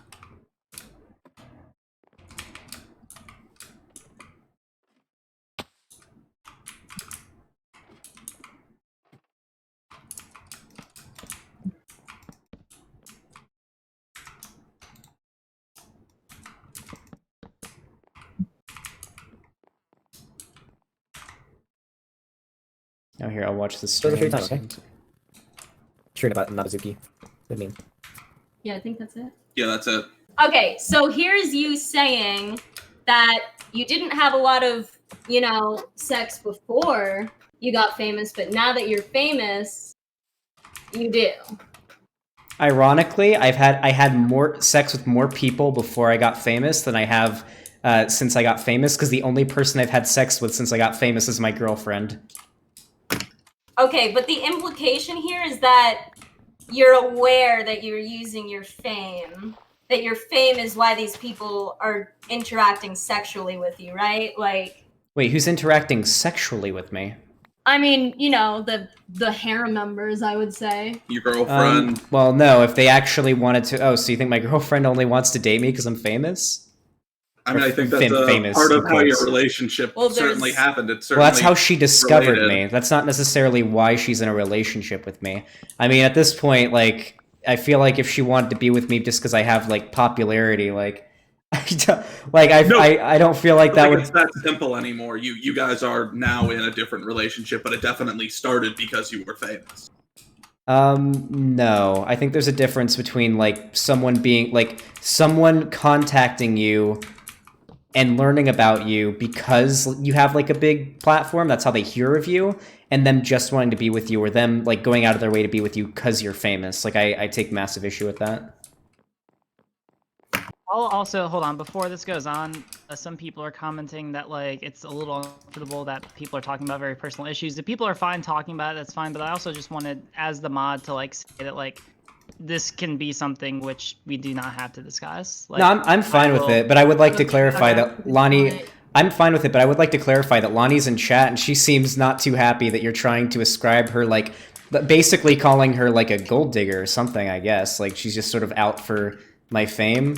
Same goes for the people in the harem Discord, especially because, for one, they weren't, there was no actual, like, sexual, or no, like, relationship happening. I guess you can call it a friendship where, like, nudes are posted in, like, an NSFW server, a sexual relationship, if that's where you wanted to go with it. But no, since there wasn't, like, an actual relationship, I would probably deny that they're just friends with me because or they wanted to have, like, a relationship with me. And two, none of them watch my content, and they didn't really care the way they acted. They didn't really care about my notoriety, so I don't really feel comfortable going with the, oh, they just want to be friends with me because I'm popular. Like, that just, I don't know. So, Xander, how many male friends do you have who've been in a server with a bunch of girls posting nudes and they were the only guy? At least one.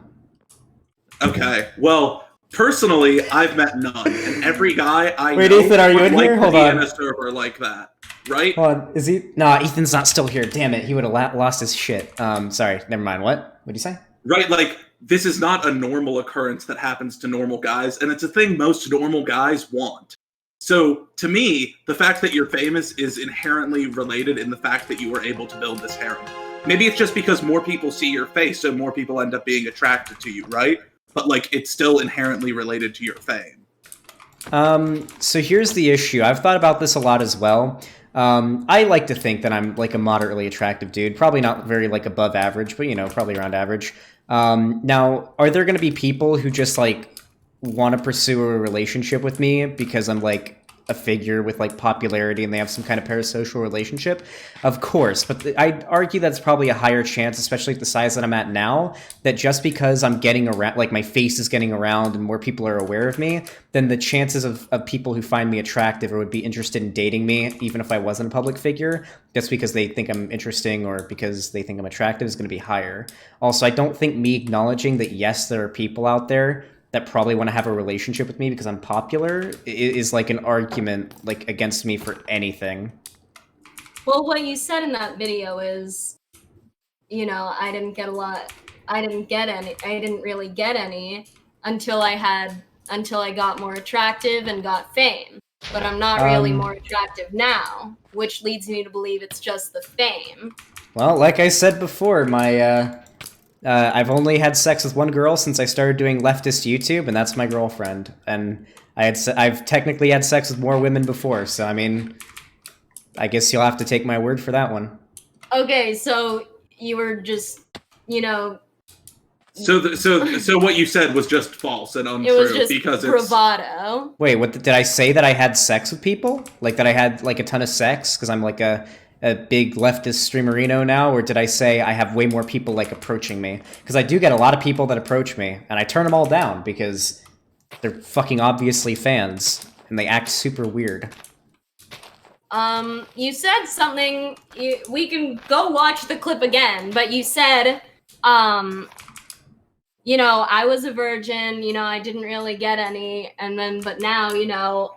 Oh, I didn't lose my virginity till I stopped being a reactionary. I lost my virginity when I was 18 years old. I started doing leftist stuff shortly before I turned 20. Right. Okay, but then you say like it wasn't until I got famous that like sexual shit started happening. Nope, I don't. What do you mean sexual shit? Yeah, I'd love to watch the clip because I guarantee all I said was something along the lines of I didn't get approached by a ton of women until I like started being like a streamer. Do it again, 920. All right, go ahead and I'll let Riley play it on her thing so I can hear it. Lonnie definitely pegged Xander Hall. Yeah, maybe. You wish. I wish. What the fuck? Okay, so we have a joke about pegging. Cool. Pegging is weird. I'm gonna be honest with you guys. Don't do it. Just give him the context. Xander's a virgin. I'm out. True. Your dreams of me have all been shattered. I haven't been a virgin since most of you guys know me. Actually, no, I lost my virginity before I even started YouTube. I was doing like Minecraft videos and shit. I was 18. Oh, okay, well, legal. Yeah, it was Okay. legal. What? No, I wasn't. Trust me, I tried when I was under 18, but no one would have me. Okay, I was not. I didn't have the tiniest bit of fame. Law-abiding citizen, okay. Yeah, I was a law-abiding citizen. I had no fame. I wasn't very good looking. Not that I'm looking now. And it was a shitty time. Okay. Okay, so this is you True, saying but you not- tried to have sex, but you couldn't because you had no fame. Okay, I literally said I lost my virginity when I was 18. Okay, so, but like anyone can lose their virginity, right? Like once. Do you think You me know? saying okay? Like you Do said, you think I didn't really wait? Do have you think much me sex saying until I do you had think me fame. saying I wasn't attractive and I didn't have much fame? Do you think me saying that made it hard for me to have relationships with people? Do you think that means that I use I leverage my fame to have sex with Well, people? Because that's like not what you said. it's literally public information. Hold on, it's literally public information that I've been like a hostage to my parents, not allowed to leave like my house since like well before I started like got big as like a leftist streamer. And this like me living with my girlfriend has been the first time that I've like been out in the world. Like I left the house one time in 2020 before this, and it was to sneak out in the middle of like the like early in the morning to get like a lease signed at a UPS store or whatever to like have it mailed to California so me and my girlfriend could try to get an apartment. Like literally, Okay, I well, was that's stuck in just my not house what like a you're prisoner. saying. That's just not what you're saying in the clip. So, I mean, I like think you people are. can see and hear it for themselves. I on literally how said at you the are. beginning of the clip that I lost my virginity when I was 18. Right, but then you went on to say, And then after that, I got famous, and sex became much more yeah, common in I my tried life. to have sex, but no one would Hold have on, let's me. go ahead and I didn't replay the have clip. the Do you want tiniest to bit of replay the clip? Yes, sure. Yeah, let's All right. replay the clip. Third time around. All right, let's see. Second verse, same as the first.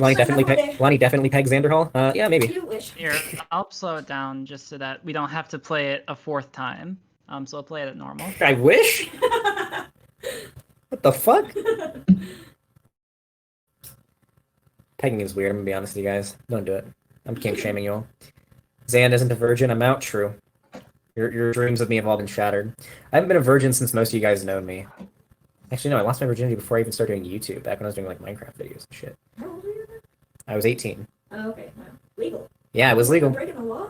What? No, I wasn't. Trust me, I tried when I was under 18, but no women would have me. Okay, I was not. I didn't have the tiniest bit of You're fame. a law-abiding citizen, okay? Yeah, I was a law-abiding citizen. I had no fame. I wasn't very good looking. Not that I'm good looking now. And it was a shitty time. Okay.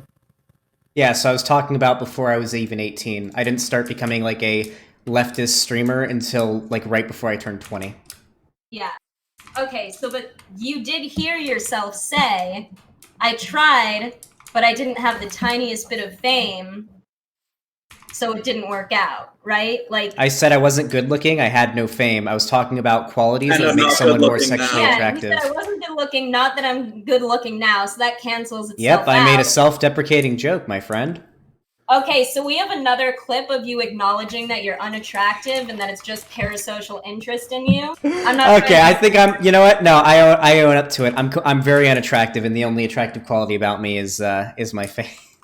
Look, I'm not like. Look, I'm trying just to going be by rude. your words. I'm not Yeah. trying to like make a judgment on your Like, if attractiveness. all No, this it's all good. No, I own up to it evidence- completely. You're 100% right. It's all good. Okay. Okay, so I mean, I don't even know where to go from here. Kind of feels.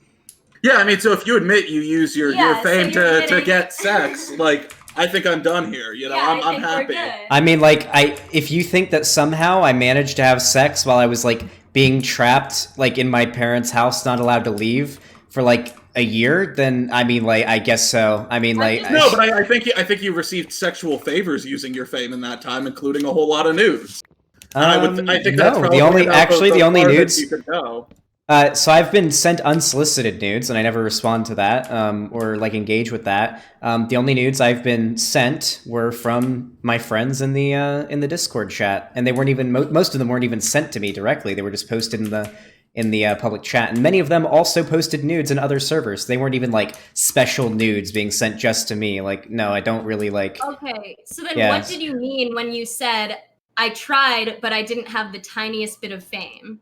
What I was did that describing mean? characteristics that make somebody sexually desirable, and back when I was 18, mind you, back when I was 18 or under 18 is what I was talking about, I didn't have a lot of desirable traits, including having any type of Your fame. fame is what makes you desirable. I guess so. It's one thing And that can make me you're- desirable. I mean, I would hope that there are people who find my like personality like desirable. I would hope. I mean, like, there it is, though. Like, that's you saying and admitting that you know your fame is why people find you desirable, and that, like, you used it. Like, that's creepy. That's not okay. What do you think about it, Riley? I'll defer to you. All right, so because I've been thinking about this a little bit. All right, I don't want to weigh in too much because it's a hotly contested issue. But what I will say is that, like, as far as the contention that like this is trying to be used as evidence that Zan has like used his fame to try and get sexual favors, I don't think that there's a lot of weight to that argument. It doesn't seem like the quote that you're trying to elicit says that. Rather, it seems to be going to again, like it seems to be more in line with sort of what Zan is articulating, that like there was a past part of his life where he wasn't as sexually active, and now it is different. Sure, but the main reason he cites for that change is his fame and the clip, right? Like, he can say now that there were a whole host of other reasons, but in the clip, he says that it's his fame, it's his looks, which haven't really changed that much, and it was a bad time, which is just vague nonsense. So I can actually hold on. I'm going to get really personal. Do you mind if I get like really personal with all of you? I'm going to disclose the amount of time, like the amount of people I've had sex with. I've had sex with 3 different people in my life. There was the girl I lost my virginity to when I was 18. There was my most recent ex-girlfriend from when I was 19, which I like broke up with shortly before I started getting pretty big with being a streamer. And then there's my girlfriend. I've had sex with 3 people. Those are the people. And 2 of them were before I ever got big. The only person I've had sex with before I had like any online presence in the leftist space is my girlfriend. you mean after? Sorry, wait, what do you mean? What did I trip up on saying? You were just saying that, like, the only person you've had any sexual interaction with when you were big on, Oh, like, after being leftist Twitter is your like girlfriend? or leftist creator you is my said, girlfriend, you yeah. said before was... Oh, okay, yeah, no, I meant after. I Yeah, assume you sorry. meant after. Okay, cool. Yeah, no, that was just I tripped up while talking. No, I Sorry. get it. But, yeah, Just like, wanted to clarify. But no, the totality of my evaluation is like if you're using this as evidence that he is intentionally trying to use his fame to get sexual favors, my opinion is that the quote does not say that. But again, I'm not saying it's intentional, but I'm saying that like he kind of knows that that's what's going on. Like, I'm not saying he's like. What's the difference between that and intent? Interesting. Okay, I guess I was thinking of malicious instead of intentional. Wait, so I what's the mean, difference between malicious and intentional. Well, okay, well, first of all, are we debating now, or? I'm just asking to clarify. These are just clarification questions. Okay, cool. Yeah, no. I'd say the difference between I'm pushing. malicious and intentional would be, intentional is doing something, on purpose, whereas malicious is doing it on purpose. And with malice. And with malice, yeah. Okay, that's all I'll ask. I'll take it from there. No, I mean, like, I don't think I've done anything malicious or, like, with any, like, bad intent. Yeah, we agree to that. We think that it maybe you knew, though, that some people were going to find you more attractive because of your fame. And wait, do you think that me acknowledging that people find me more attractive because of my fame is, like, a bad thing? The bad thing would be acting on it, which I haven't done. In this video, you're not acknowledging it. You're saying that, like, you said I didn't get, like, I tried, but it wasn't until I had fame. That's just what you said. So if you're saying something else, that's not what I said. Nope, we watched the clip just a second ago. It's not what I said at all. I said I tried to lose my virginity before I was 18, but I wasn't attractive. I didn't have any fame. Nobody would have me. That was what I said. I didn't say it wasn't until I became famous that I lost my virginity or anyone would have me. Fame. And I think this is unbelievably. Wait, are you okay? Like, are you a gymnast? Because you are really flexible. You're really able to reach really far. I'm, like, impressed. Like, I was a swimmer in high school, so, like, flexibility isn't really like a swimmer's forte. You're just doing the same repetitive motion over and over again when you're a swimmer. So I do have to acknowledge that you've got some insane flexibility with how hard you've been able to reach throughout this entire conversation. I'm actually pretty impressed. Like, I mean, I hate you, but I'm very, very impressed by it. Well, thanks, buddy. Yeah, thank you. Thank you. Nervous laughter isn't a response or a rebuttal. A response to what? You saying I'm an excellent gymnast? What do you want me to do, a backflip for you? If you could turn on the camera and do that, that'd probably be pretty entertaining. Probably way more enjoyable than this conversation that we're having right now, because I'm actually, like, cringing for you. I'm, like, really, really embarrassed, because you came here, like, very confident, probably thinking that you were gonna, like, end my career or something, or thinking you had some really damning evidence against me, but every single thing that you've brought up has led everybody watching, I'm pretty sure in both Riley's chats and my chats, to basically keck W at you and say, how is this an argument? My whole chat is making fun of how dumb you are right now. Okay. Is that something you would like me to respond to as well? I mean, because that's, like, clearly appealing to the masses, right? Like, this is crazy, right? Yeah. Clearly I guess so. appealing to the masses. That's a fallacy. I don't know. I feel like I've pretty accurately debunked all of your points to this point, and now I just kind of want to have fun with you guys. Just kind of, like, dunk on you now. Like, I feel like we've acknowledged basically all the points. I've been doing this for over 2 hours. So the rest of this is basically just going to be me dunking on you guys. All right. Well, I have another thing that I'd be interested to bring up. So while we were watching Riley's stream, I remember there was some quote in the video, the CC's video, about how you tend to only post skinny women, and you posted in Riley's chat, no, I don't. I post bigger women all the time, and your example of that was Freya Jade. So, okay, wait, hold on, wait. What do you mean by post? Here, let's qualify that. What do you mean by post skinny women? What do you mean by that? Retweet and like and share and interact with and comment with. Okay, so for one, I would argue. Okay, so literally one of the. Okay, so for starters, me liking tweets from, like, sex workers and, like, hot women that I follow and stuff like that. Like, not problematic. I don't know why you give a shit about this. Also, them being skinny is irrelevant. Like, I know what the argument you made before was that I was, like, bolstering, like, negative, like, expectations, body expectations, whatever. I don't give a shit about that. Like, you're not going to get me anywhere there. And then also, yes, I would say that, and I'm pretty sure, like, one of the girls themselves said in the comments of your video saying that they're that they would be considered, like, plus-sized. Like they commented that. Like, are you just trying to like literally when I see a hot girl, I like it. I like the tweet sometimes. Are you like? Are you the horny police? Are you gonna send me to horny jail? Do I need to get a lawyer? Am I on trial to go to horny jail right now? Without you interrupting me. Yeah, go ahead. Yeah, Okay, to be so clear, I don't know what. Don't interrupt each other. I don't know what girl that was, but in Riley's stream, when I said that you primarily only post like skinny, Pale women. Yeah, like what's objectively attractive? Traditionally attractive women. Mhm. You gave us the example of Freya Jade. Okay. To rebut that point. To say no, I post bigger women. Yeah, no, she's probably wouldn't be considered conventionally skinny. Like her posts are all about how she's like I mean, she does sex work, so I mean, like I'm gonna sort of whitewash some of her posts, but I mean, if you go to her account right now, you can see most of the titles of her videos that she sells are like thick secretary blows you or whatever. Like, I mean, like I don't know. Also, I don't post anything. I like and see that while like she's chubby, she's certainly not fat.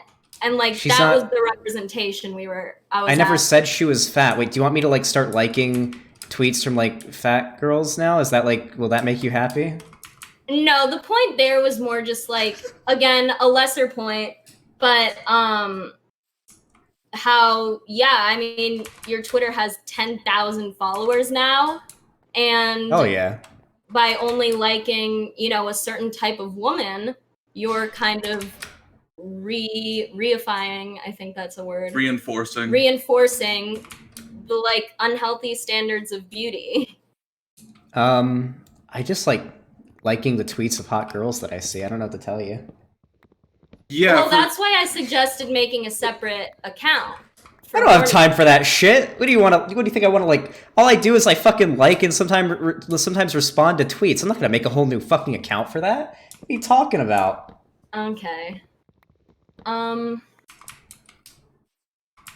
are you, the horny Gestapo? I guess, no. So you understand the reason we're going after this, right? I wouldn't give a shit if you were some small person and you were horny. It's that you're big and you're promoting the, generally accepted standard of beauty on your LeftTube Twitter, right? I'm pretty sure me liking some tweets of girls that I think are hot, or even that I'm just friends with, that I don't necessarily find attractive is like me backing up and enforcing like societal beauty standards. That's like once again, like you got to be careful not to pull a muscle with that reach. Bernie Sanders isn't going to be president. We can't get Medicare for all. You're not going to be able to afford the hospital bills if you hurt yourself. Really like going to that one well for jokes, huh, buddy? No, it's really funny because you guys have been reaching really hard. So it's been very like my chat keck W's whenever I say it. So I mean, like it's like a button that I press and I get free keck W's. Oh, good stuff. Hit that dopamine button, buddy. Yeah, I'm doing it. It's funny. I'm laughing. I'm enjoying myself. The dopamine is flowing through me. I just got oh shit! That was an 18 times keck W streak. You see that? That was insane. There are a few things that he's probably just gonna, I guess we could talk about the objectification. Yeah, that one's pretty bad. Yeah. Okay. Hit me up. Cool. So, we're getting kind of tired. It seems like we're not making a lot of progress.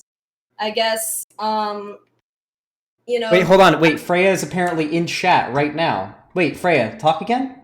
Yeah, there she is. Wait, Freya Jade, would you describe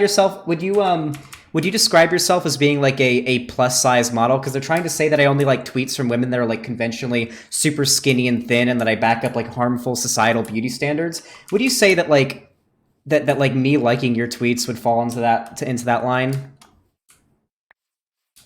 Great leading question. I love it. Yeah. I mean, that's literally the line of logic that we're going down right now. I mean, if you want to ask her your question in chat, she's there. She's got the orange name and the little check by it. She's called Hey Afreda. She just said I'm plus size, so I mean, like... I mean, look, I don't want to tell anyone, like, what they want to identify as, but when I said that it would be cool to see you, reposting thicker women, or fat women, I meant fat women and not, like, thick girls. Well, I don't know what to tell you, dude. I guess Next Yeah, time I'll that's make a sure to relatively like the small tweet. point. I'll make sure to like lewd pictures of fat women next time, I guess. I mean, if you don't want to listen to the reasoning of, why unhealthy beauty standards exist in this culture, and you just kind of want to keep reinforcing it because you're too lazy to make a second Twitter account. Fuck yeah, I'm too lazy to make a second Twitter. What do you think, I'm gonna make a whole second Twitter that I can log into when I want a horny post? What are you talking about? Why? You can keep multiple Twitters logged in, buddy. I learned that when you blocked me.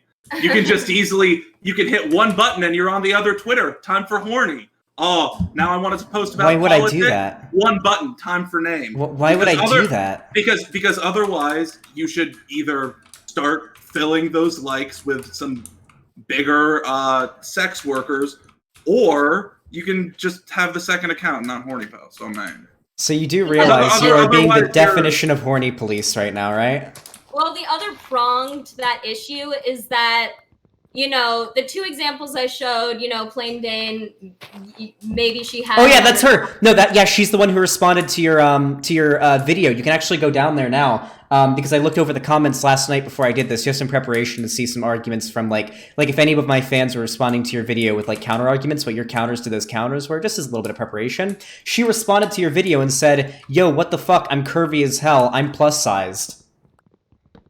I can bring up the comment right now if you want. I can just go into your comment section and find it. It's from only a couple days ago. It's about 6 days old, I believe. Okay. I mean, look, I really don't want to, police how people identify. Well, you're policing my sexuality right now. That's literally what you're doing. Policing your public performance of sexuality. I don't give a shit what your internal sexuality is that you don't share with the internet. Right? That's why I don't give a shit if you make a second account, if you only bimbos with huge titties and blonde hair, right? Like, have fun with that. We all have our own sexual want. But once you start putting it in the public eye as a Breadtuber, yeah, I'm gonna criticize it. I mean, my reasoning for why I'm comfortable liking and retweeting the posts from sex workers is that I am extremely pro sex work. I think it's based as fuck, and that's why I don't really feel ashamed to like these tweets. But I usually only stop to like a tweet if it catches my attention, and usually the tweets that catch my attention are from women that I find hot. I don't go around I don't go around actively trying to signal boost every sex worker tweet that I see. But oh wait, no, I only do the ones that I find conventionally attractive because they're the ones that deserve. That's not how it works. If I see a tweet that catches my attention and I like it, I'll like the tweet. Yeah, for sure. I'm not saying you're doing anything more malicious than that, but I'm saying that ends up reinforcing harmful, body type things. Okay, so do you think that belongs in a video called Xander Hall, the Onision of Breadtube? I mean, it was going into your general sexist attitude. That's not a sexist attitude. I'm sorry, but I reject that completely. Okay. Well, we could get on to something else that I find pretty sexist that you've done if you want. I mean, we've been doing this for over 2 hours. I'm kind of tired, but I mean, yeah, if you wanna wrap it up, we can go into it. You want to do the last one? Last meme? Yeah, sure. Let's do a final meme. A meme de gras. Okay, so objectification, is that bad to do? It depends. I think that objectification can have positive sides to it. I think everything can have some positive sides to it, but generally, I think objectification is sort of an inevitable, usually negative thing that'll happen. My position is that since objectification seems to be unavoidable in society, that I would prefer if it was done equally to men and women in the least dehumanizing way possible. Okay, so you objectified Tulsi Gabbard, right? And then you responded I'm just a coomer, or something like that. I forget the exact response. And that any woman who wears yoga pants and doesn't think it's a thirst trap is in denial. Well, which is classic middle school dress code speak. Yeah, so then addressing my video, you said, oh, well, she should have known that she would be objectified. She was wearing yoga pants. You were victim blaming her. You said what she was wearing made it so it was okay for you to objectify her. Listen, I fully own up to the fact that Tulsi is hot, okay? I think Tulsi's politics are fucking awful. She had trans women arrested and kept in prisons with men. She's pretty fucking horrible. But, or not trans, that was Kamala Harris, sorry. No, Tulsi. I mix them up sometimes.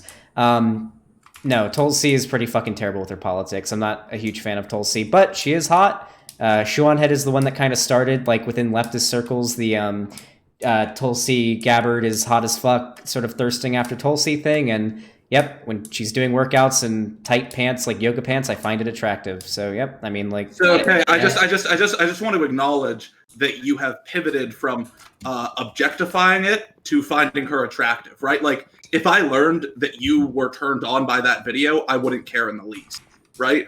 I care when you make the tweet objectifying a politician, right? Wait, how did I objectify? What did I say in the tweet? Tulsi's politics are bad, but she is the Coomer's candidate. Something along those lines. Yep, she is the Coomer's candidate. She's very, very hot. Okay, yes. Then we called this out for objectification. You doubled down and you were like, no, you can't be a Coomer or something. You're a leftist, which is no the meme that you're talking about, the one where it's like, no, you can't be a Coomer and a leftist streamerino, and then it's me saying, haha, Coom brain go slosh slosh with some fan art someone made of me. That was in response to the harem drama. At the time, this was like when, if I remember correctly, this was like months ago. I think this is like back when like the harem drama was like at its peak, and so some of my fans made fan art of me, and it was like a bunch of like Zoomer, like Wojak saying, no, you can't be a Coomer and a leftist streamer, you know, and it's like, oh, Coom brain go slosh slosh. Yeah. Okay, but you did retweet Cool Dogs calling you out for objectification with the no, you can't be a Coomer and a leftist streamerino. Yeah, probably. I mean, this was a while ago. If you have like evidence of that, then yeah, sure. I wouldn't like argue against that. Should we just play the clip because I don't even think I could do it justice. Yeah, sure. Let's do it. Okay. So then you triple down on your claim that it's cool to objectify Tulsi.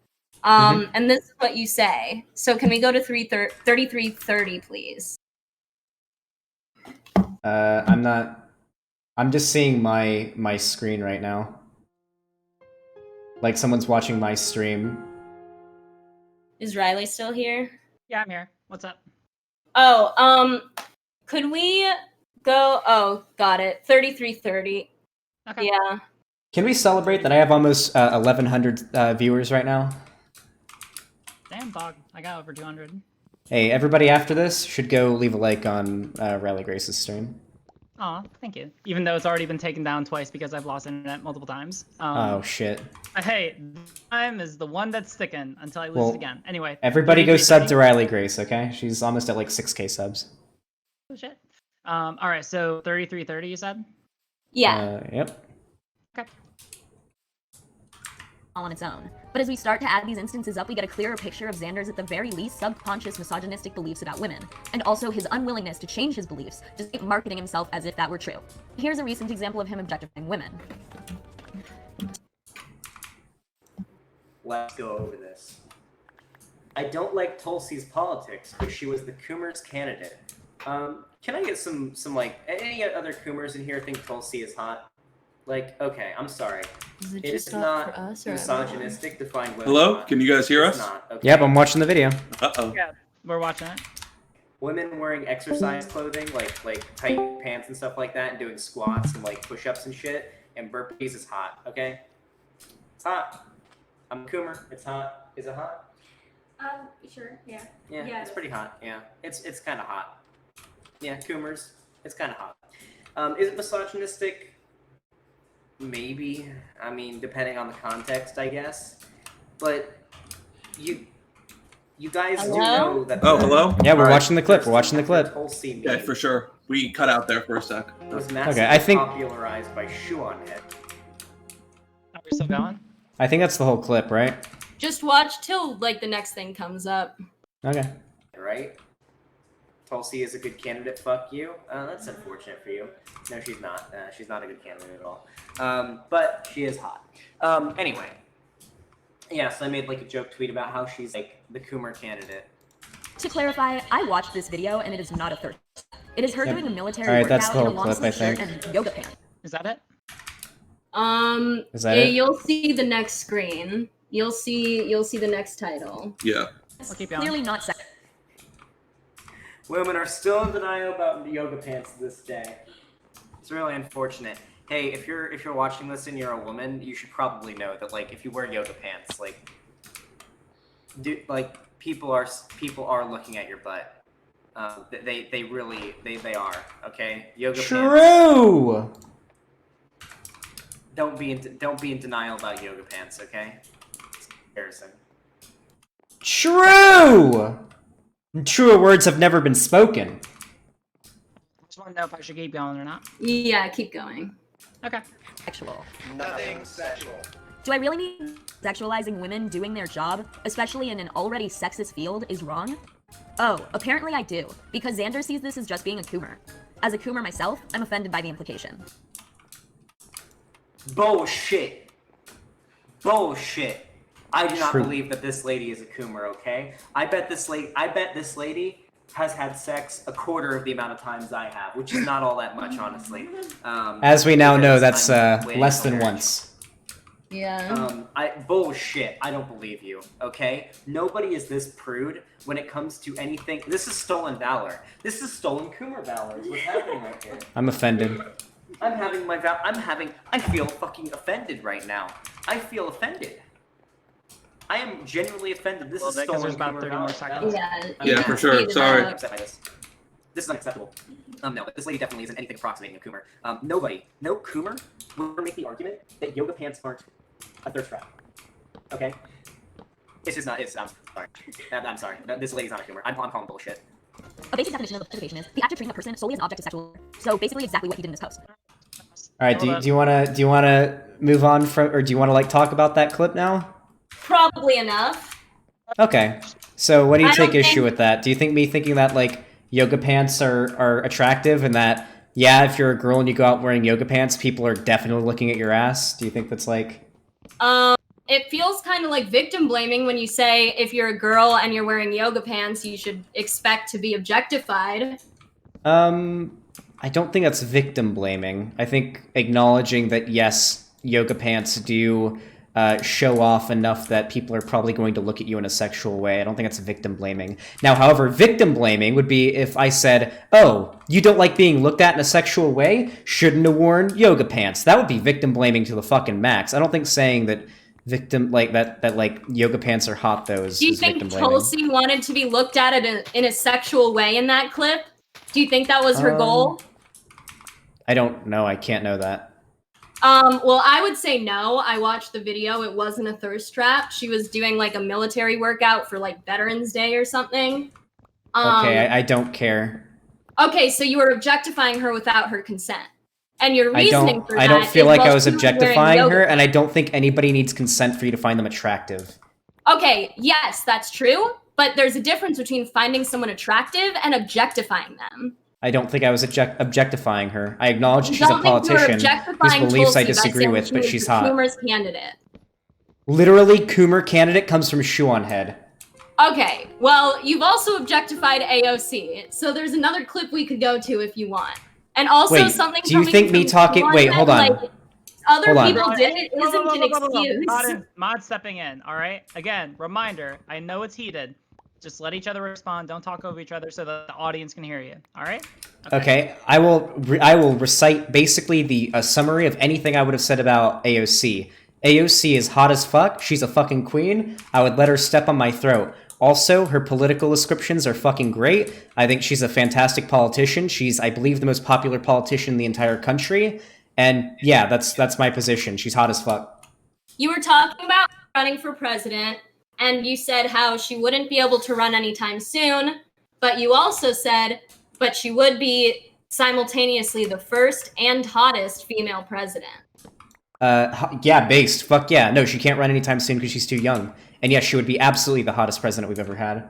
Without a doubt. So do you know what objectification is?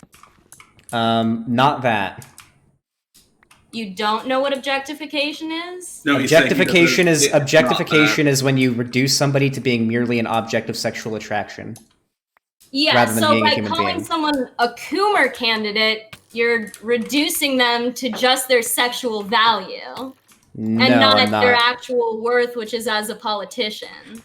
No, I think it. Well, for one, I literally said AOC has worth as a politician. I talked positively of her policy and her effect on the American public and how far she's moved the Overton window in like the Democratic Party to the left, along with Bernie Sanders and the rest of the squad, fucking incessantly. Second, if we want to talk about Tulsi, which is where you might actually kind of have a case, maybe. I literally said I hate her policies. I literally acknowledge that she's got terrible political policies, and I acknowledge her power as a politician in that clip, or in that tweet, and say, yes, but she was the Coomer's candidate, because Coomers fucking love her, because she's hot. Have you like commented on the fuckability of Pete Buttigieg? Yeah. Like, what about Mike Bloomberg? Like, it just No, it I don't seems like find you them. But only- no, because I don't find them attractive, and they aren't Coomer candidates. Also, hold on. There's like sex workers in my so chat you- asking right now if you're a swerf, because like everybody who's like pro sex work and whatnot in my chat thinks that you're a swerf. Would you like to It thinks like I'm a dispel this swerve? allegations? Well, that's Yeah, why you chat said, really well, thinks that I'm you're a actually swerf. sex worker. Okay, are you a swerf though? No, I am not a swerf. I'm very pro sex workers. Okay, cool. I'm pro sex work, but thank you for the question. Well, it wasn't my question. Chat was asking. Like a lot of chat was asking. Okay, well, just to Cool, clarify, classic appealing to the masses. Good not job. a swerf. Wait, okay, I'm appealing so, to the masses by asking you a question that chat wanted me to ask you. Well, you're framing it as if everyone was saying it, but whatever. We can. Everyone was spamming swerfs get the bullet, swerfs get the bullet in my chat. Or not really, but no, it was like swerfs be gone swerfs. Like they thought they think you're a I'll swerf. confirm this is a non-swerf household. You know. Okay. All right, yeah, you got anything else for I me? don't think it's swerfy to say that, like, I don't know, what's the swerf argument? That like acknowledging somebody as being sexually attractive is dehumanizing and objectifying them. Okay, I don't see how that's swerfy at all. Especially when they're not a sex worker, right? Yeah, like if Tulsi had posted a thirst trap, then this would be a different story. But she didn't. She posted a video of her doing her job. So And you I'm not. commented Nobody on thinks her that. Nobody thinks that you were a swerf. Nobody was thinking that you were a swerf because you've expressed any beliefs that are anti-sex work. I would argue you actually earlier when you're talking about that 16-year-old girl said some pretty non-swerfy things. But when somebody gets mad about the about someone, I guess, arguably sexualizing somebody, though I don't think that in itself entails any type of like objectification, that's some pretty swerfy shit. Also, to be fair, you did get pretty mad at me for like liking the tweets from like sex workers and hot women that I thought are attractive. So you can't really blame them for thinking you're swerfy. You're supporting sex workers though is kind of bullshit, right? Like if the small business loan for COVID came out and it was like only white people, you're not supporting small businesses. Wait, so hold on. So me liking tweets from conventionally attractive women is supporting that that misogynistic, horrible societal expectation, but me retweeting and liking the posts from sex workers, having conversations with them, befriending them, and normalizing them isn't like supporting sex work? Well, because you're only normalizing a certain type. Like the Okay. conventional. No, I got you. No, you're right. You got me. Okay, so we are coming up on 3 hours. We can go as long as y'all want, but I might also recommend that for the help of our viewers, we might want to wrap things up pretty soon. Yeah. I'm all down. I'm tired. I gotta finish building this house in Minecraft. This is supposed to be a normal gaming stream, but I've had a good ass time. I got over 1,000 viewers, having a good time. My chat's having fun. I've enjoyed my night. Well, yeah, I'm just gonna make my closing statement. You know, CC can talk a little more after me if she wants to, but yeah, Zan, seems like we didn't really get anywhere closer to our goal today of you know, getting you to stop problematic behaviors. Hope this stuff sinks in and you know you reflect on and change later. Because I don't know, I used to enjoy your content before all of this shit. That's how I found all the drama. I was just watching your content for fun because I liked it. So hope you can improve, buddy. Hey, maybe one day. Yeah, I think that's a pretty good closing thing. I'll just say yeah, I mean, I think there's some stuff I showed today that's pretty undeniably problematic, like Lonnie acknowledging she was a fan. By her definition, and by my definition, maybe it's not by yours. And the fact that you did have a creator-fan sexual relationship with her. And, just everything else I've said. I don't even know. I'm exhausted. Okay. Do you mind if I give, like, my closing statement? Go for it. Okay, yeah. So this entire thing has been absolutely hysterical for me. Every single argument that you've made has been either unfounded or, like, maybe you could make a valid argument out of it, but the one that you tried to make was an insane reach. It was honestly, like, embarrassing, and I've been cringing for you this entire time because it feels like I'm watching a cringe compilation. My chat is actively, like, yikesing at you every time you make an argument. I feel like I'm getting secondhand embarrassment from just you being here. Like, you came in so confident. Like, well, actually, no, you didn't, because you had to bring in your boyfriend to back you up because you couldn't handle a 1v1. You had to do a 1v2. And you came in so confident you guys were going to crush me, but every single argument that you brought up was dog shit. My whole chat is laughing at you. You guys have, like, backed off of everything because you can't substantiate any of this, and you eventually had to get to the point where you refused to acknowledge any of the screenshots or any of the evidence. Like, we had to go into a theoretical universe where actually every single other person involved who agrees with me is actually lying because of my parasocial power. And so you can't take any of the evidence seriously that supports me because of that reason. Like, you basically admitted to, like, not being able to exist with the evidence. I don't know. I just thought it was a pretty fun time. I'm playing some Minecraft hardcore. I'm building myself a cabin, and there's some good-ass content. I appreciate you coming on today. Well, good. Yeah, very professional way to round out the stream. It was great chatting with you, buddy. Yeah. Alrighty, have a good one, my dude. Also, wait. I do want to thank Riley for moderating. Yeah, thanks, Riley. All right, Riley, I appreciate it. You've been very nice, Riley. I appreciate you coming on today. Yeah, thank you. I appreciate. Yeah, no, this was a very interesting time, and I'm glad I was able to come on. And I understand that. All right, like, basically everyone is calling each other a liar. I hope that I've been able to be an impartial third party to the best of my abilities. So yeah, thank you for choosing me, and thank you for letting me help out. Yep. So appreciate it. Well, hit me up if you want to call in after this, Riley, and we can talk while I play Minecraft. Alrighty, I'm gonna dip out. It's been fun, and I'll talk to y'all later. See All right, bye-bye.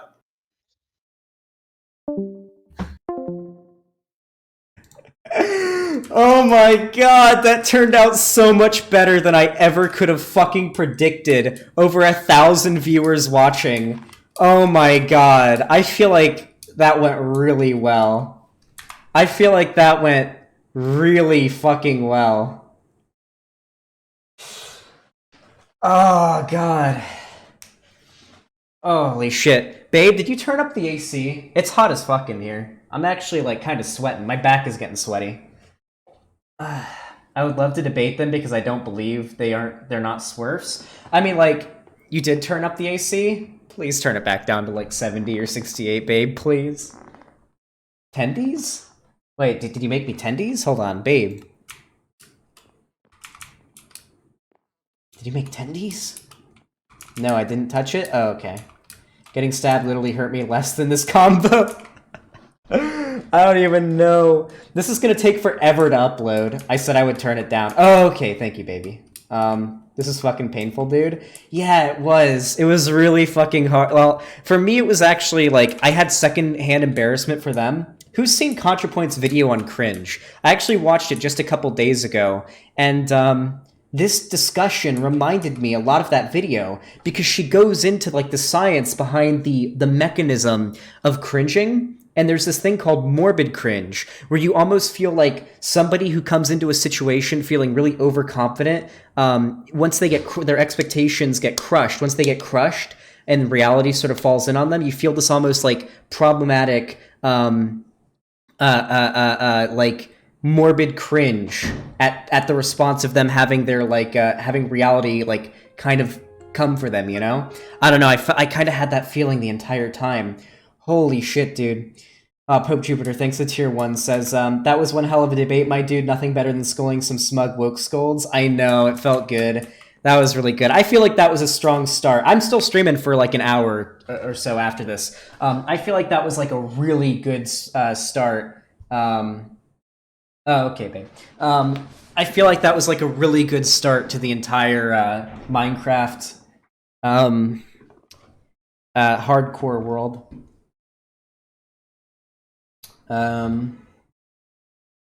Check DMs, check DMs, check DMs, check DMs. Thank you, Cindy. I appreciate that. Oh, yeah, I'll call you in a second, Riley. White woman extinction button. True. All right, I'll call, ooh, not that. Ooh. I'll call, Riley. Hey, really quick, I'll read donos, and then I'll call Riley, okay? Because we got a ton of fucking donos. Anyway, alrighty. That was fun. Jesus Christ. Oh, I can't wait to upload that to YouTube.